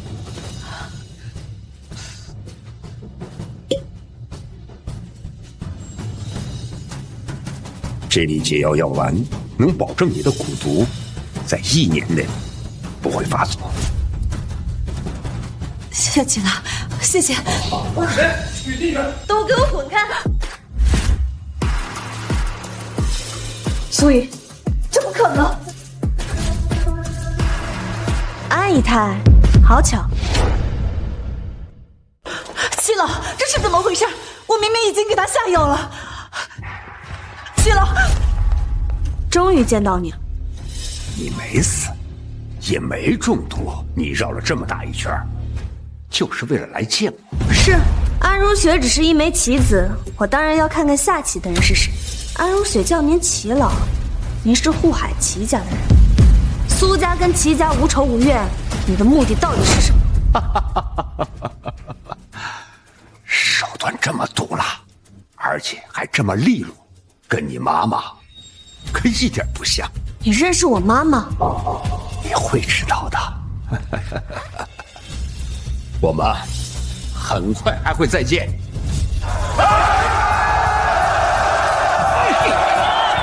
七郎，七郎！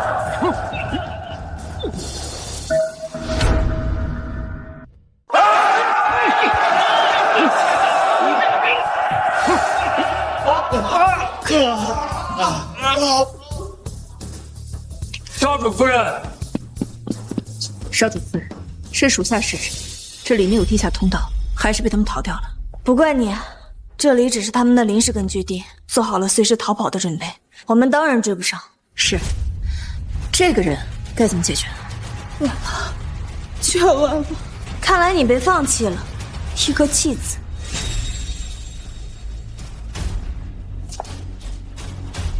所以，就算我被放弃，我还落不到你的手里。你没有证据。证据？我当然有。这里面是针孔摄像头，我自从进老宅就一直带着。你跟苏俊对我的所作所为，全都记录在里面。韩如雪，你这一次逃不掉了。你从接电话开始就开始算计我了，是不是？没错，齐家也值得你这样为他们卖命。我本来敬你有2分争权的野心，现在看来，不过是别人的走狗。你懂什么？你以为我愿意任人宰割吗？是齐景元，我是孤女，他收养了我，他们怕我不听话，就给我下毒药，每年只给我1次解药，只要我不听话，我就会毒死。你说这20几年都是齐景元的计划，包括你嫁给我爸，不然呢？你以为我会看上你那个废物老爹吗？我告诉你，是齐景元让你们家破人亡了。所以是你们联手一起害死了我吗？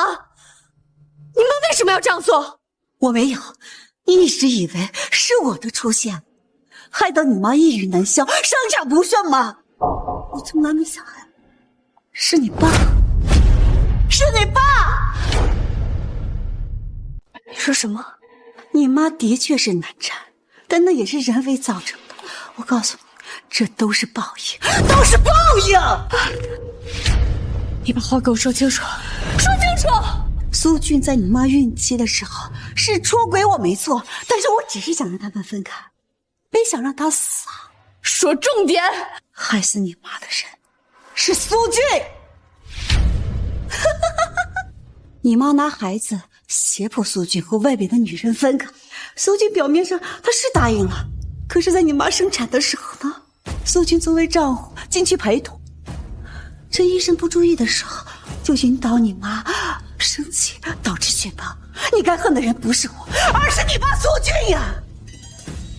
苏俊那个畜生从来都没想过让你妈从手术台上下来，这些年你对付错了人。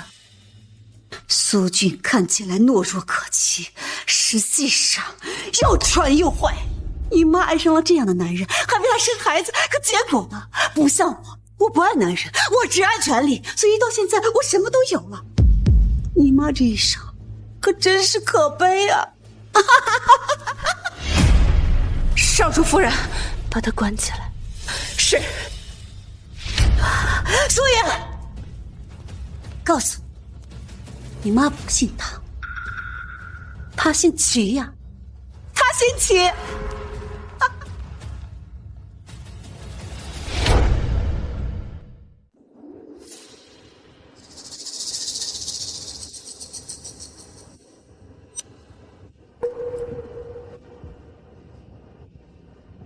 老婆，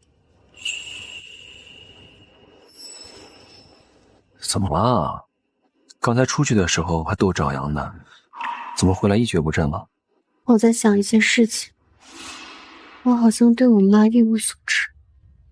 双羽说，你见了齐家的人。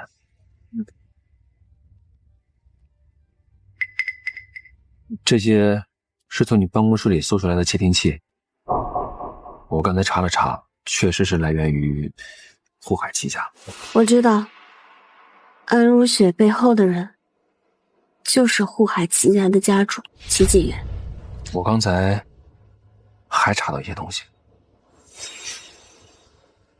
什么？齐家是在研究制度和解毒，但是现在却体制这些，后来就逐渐没落了。齐家家主的女儿丢失之后，齐景元一蹶不振，不再出现。这些我大概都知道。齐家家主对于这个女儿一直是宠爱有加，但是这个女儿却不怎么喜欢研究制毒和解毒，反而去乡村当了什么老师。为了不被齐家发现，齐念如改名姓汤，名叫汤念如。所以齐景元是我的外公，我知道。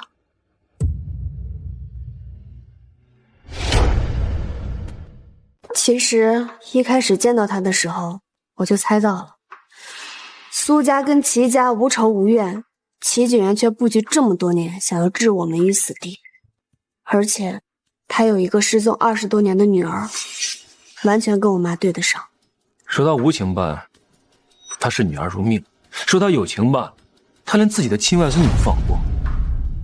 拧巴的倔老头。我是我爷爷一手带大的，爷爷却说我性格强势果断，做事干脆利索，该狠的时候狠，是做生意的好苗子。也不知道随了谁，家里的人都没有这样。直到我看到齐景元，该说不说，不愧是血缘关系，我们骨子里的风劲真的很像，为达到目的拼尽全力，根本不在乎结果值不值得。那怎么了？你很好，是他的错。我当然知道我很好，只不过按照安如雪所说，母亲年轻的时候被父亲掌控，婚后又被丈夫所害，那她本该顺遂的一生，却毁在她最爱的2个男人手里。我们无法得知你母亲是怎么想的，但是她选择了你父亲，那她一定是幸福的。只不过她爱错了人，这个后果超出了她承担的范围。我只是在感慨，与其相信别人，不如把主动权掌握在自己的手里。不愧是我老婆，本来还想着怎么安慰你呢，现在看来不用了。我只希望汤女士下一辈子不要再做世家女儿，更不要再嫁负心男人。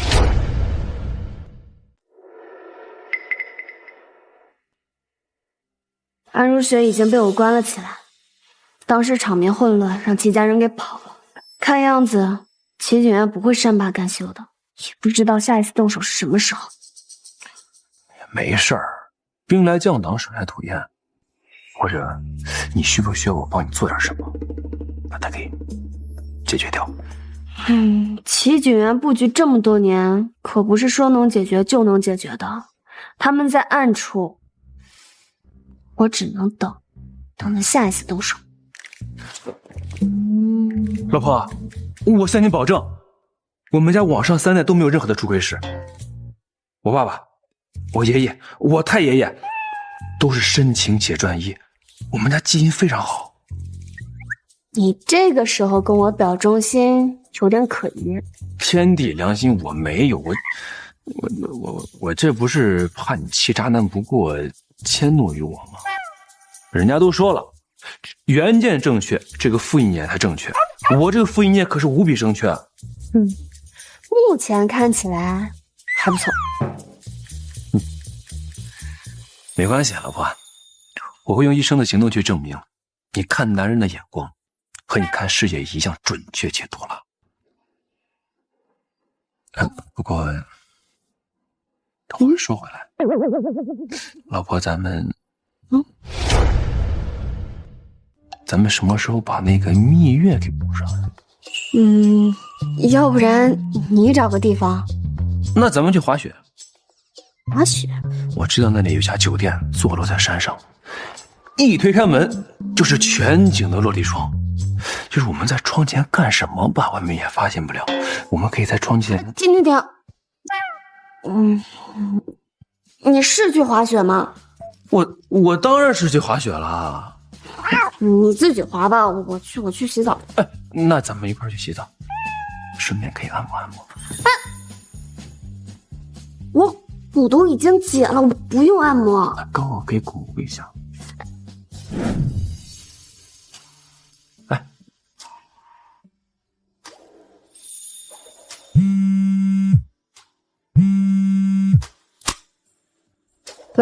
喂，董事长，出大事了！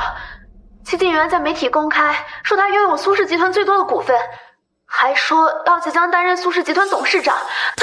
他哪来的那么多股份？是安如雪把他的股份全部转让了，我们还是被摆了一道。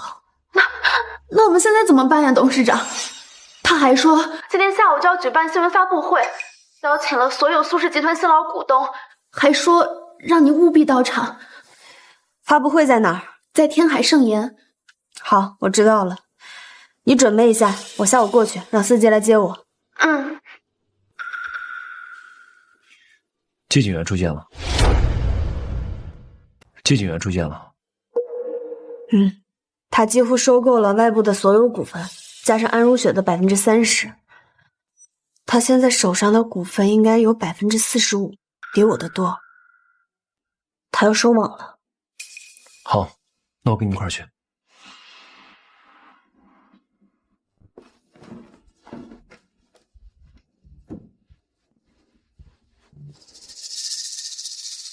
七郎，求您了！七郎，求求七郎！七郎，求求你放过我吧！老夫我昨天说了，把你手中3%的股份卖给我，你考虑的怎么样了？七郎，求您放过我的家人吧！我是小苏董一手提拔上来的，我不能在这个时候把股份卖掉。看来公司还是比家人重要啊！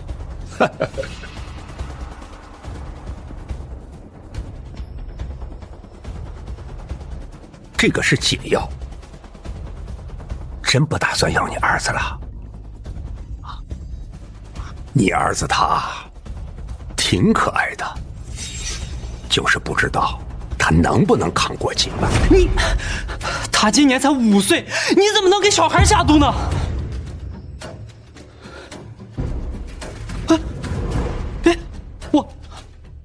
我把股份卖给你吧。哎，这就对了嘛，股份哪有儿子重要，对吧？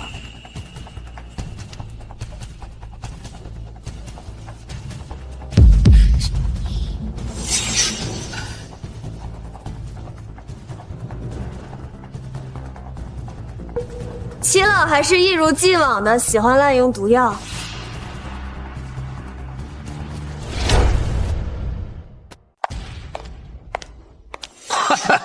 我就说了，我们很快就会见面的，是吧，小苏董？哦不，你马上就不是了，是吗，齐老？或者我应该叫你外公？哼，什么外公？苏家什么时候和齐家有关系的？不知道啊，苏家死了的那个媳妇儿不是个村主吗？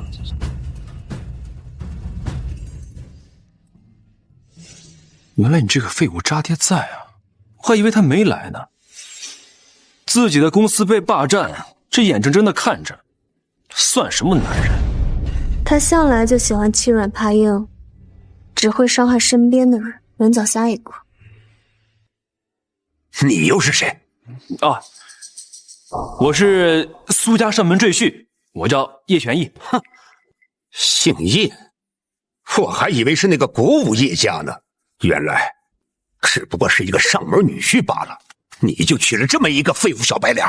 哎，我可不是废物啊！我会洗衣，我会做饭，我还会暖床。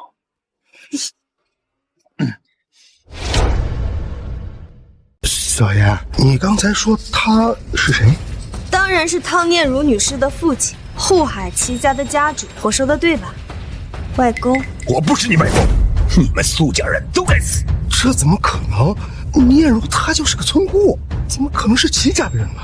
再说了，念如她姓汤，不姓齐呀，真是蠢货！因为当年我妈是离家出走，根本不可能用自己的本名。因为外婆姓汤，所以改名叫汤念如，没错吧？我悉心教导多年的女儿，竟然铁了心了要嫁给你这么一个蠢货！你真的是念如的父亲？念如是卢海齐家大小姐，这怎么可能呢？这么说，你是给念如报仇来了？恭喜你，终于反应过来了。再晚一点，苏家就要变成第二个齐家。您既然是念如的父亲，那我就应该尊您一声岳父。那念如她是难产死的，我们也不想那样啊！你不能因为这个迁怒我们整个苏家吧？混蛋孽障！谁是你岳父？谁是你岳父？妈呀！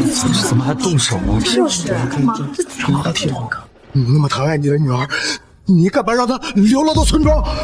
我也舍不得，那是念如她为了追求她自己教师的梦想，连夜逃脱的。我本以为她在外面吃了苦头就会自己回来，可我是万万没想到，在短短几个月的时间里，她遇到了你，甚至和你一起来反抗我。念如她这辈子从来就没和我吵过架，仅仅的2次全都是为了你。知道了，她为了和你结婚，她甚至不承认她是我齐家人，那也是她自愿的。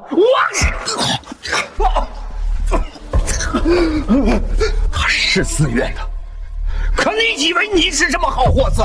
天天沉湎于酒色，那个安如雪她一出现，你就抛弃了念如。雪儿也是你派来的。我让安如雪来勾引你，那是让念如看清楚你有一个什么样肮脏的灵魂。结果念如还是执迷不悟。你原本只想让他乖乖回家，却没有想到害了他一条命。你为什么不直接找罪魁祸首，而是要蛰伏这么多年？害死我女儿的是你，要不是因为生你这个孽障，我女儿她会死吗？看来安如雪也不是什么都跟你说。你什么意思？我妈根本不是抑郁而死，而是在产房被她活活气死的。什么？你找的安如雪确实是一把好刀，苏俊对她很上心。我妈只是让她离开安如雪，她就对我妈起了杀心。你以为是苏家害了我妈，其实你才是那个最大的帮凶。是不可能，害死我女儿的就是你。要不是因为你，我会出如此下策吗？给我往死里打！下手太狠了，没想到苏家是个这么混子，连发妻都敢害。不嘛，齐老爷子也是辛苦了。行了，把人拉到一边去。晦气！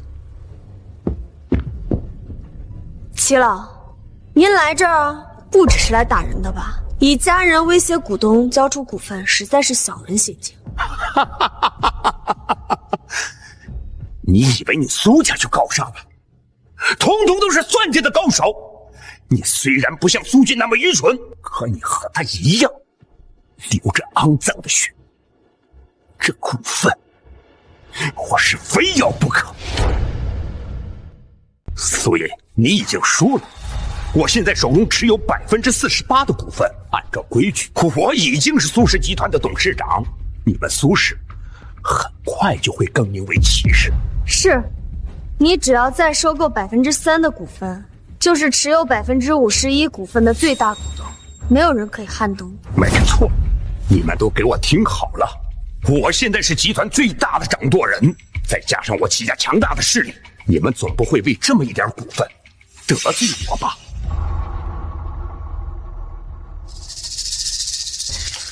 谁说你是最大股东啊？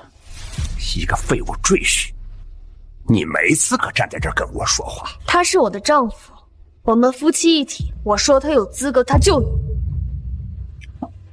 小苏董持有股份30%，外加我之前入赘的10%，还有我这些年在外收购的散股，刚好全部转移到了小苏董名下。现在，小苏董持有的股份加起来，刚好也是48%。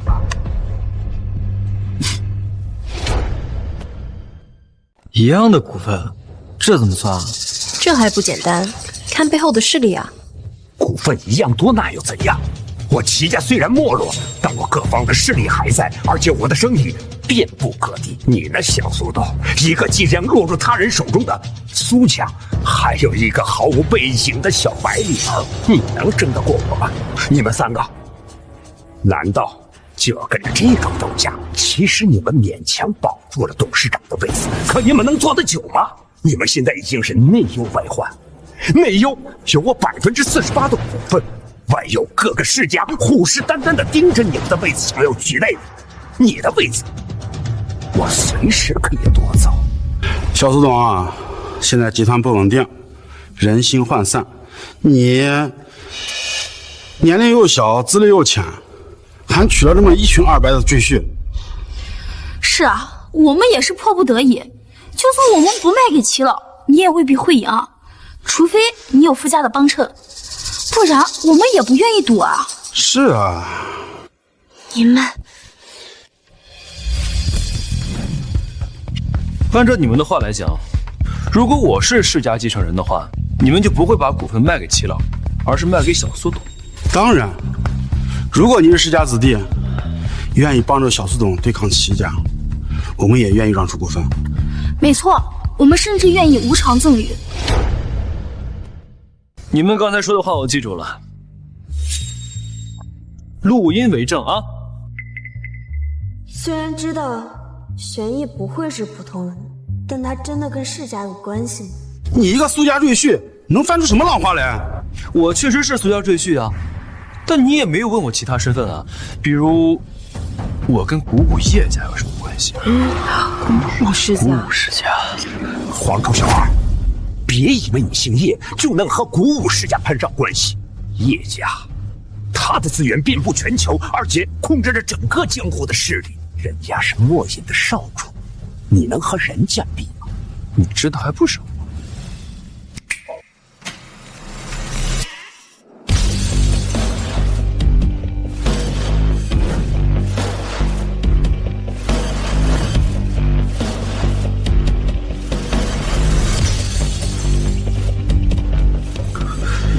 属下来迟，请少主责罚。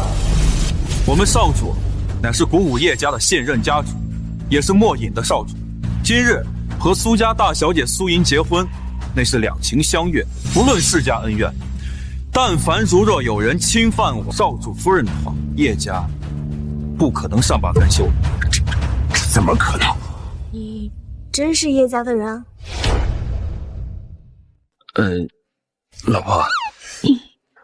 我前期没有想对你刻意隐瞒古道茶那些地儿，还有温泉，都是我叶家的产业，我是一直没有时间解释啊。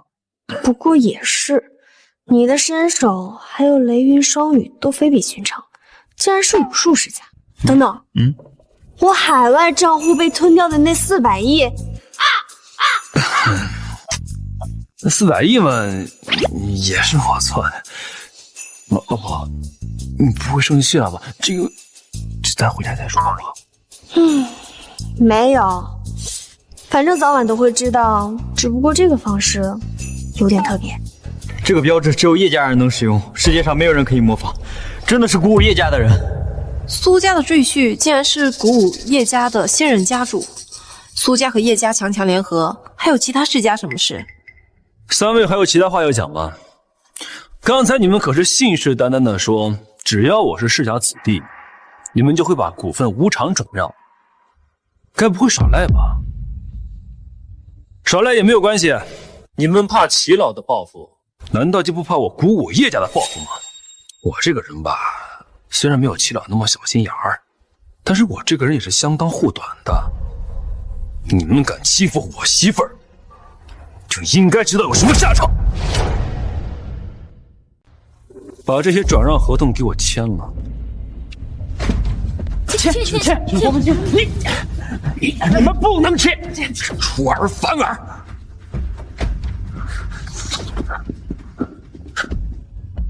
走。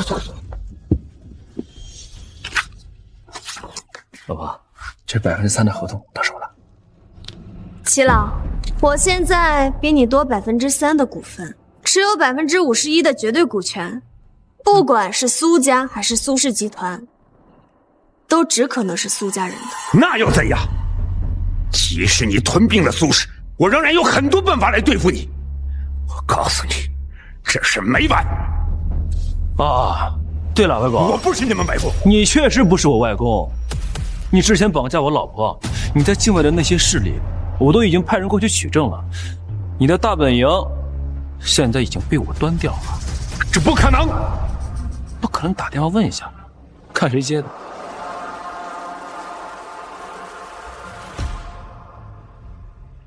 你好，这里是调查局。怎么是调查局？你的人全在调查局，你这些年做的肮脏生意，我都已经全部给了国际部，你就等着来被抓吧。完了，全完了。孽叔啊，孽叔，你还真是生了一个好女儿。我不明白，你为什么一定要毁掉苏家？包括我也有你们的血脉。只要你苏家还在一起，我就会时常想起我的女儿。她是为了生下你而死的，是你葬送了她。不过有一点我确实是看错了，你和你的妈妈还是挺像的，一样的坚韧果敢。只是我希望你看男人的眼光比他们好一点。哎，这糟老头子，那他跟我比，嘿，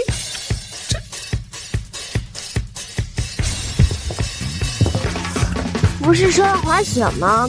怎么又来温泉山庄了？上次你被劫持了，我们蜜月假期都没有度完。这样，咱们先去泡温泉，再去滑雪。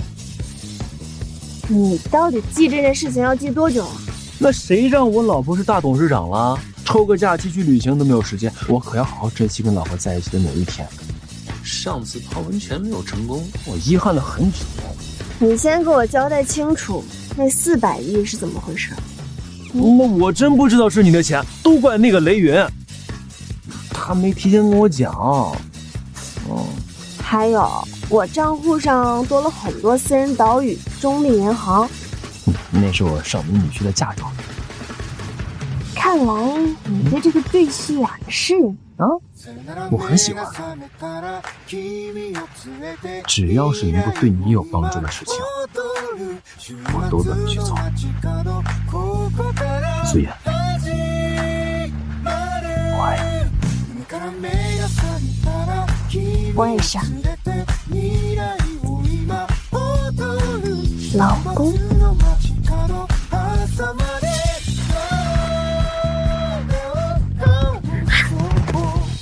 走喽，泡温泉去。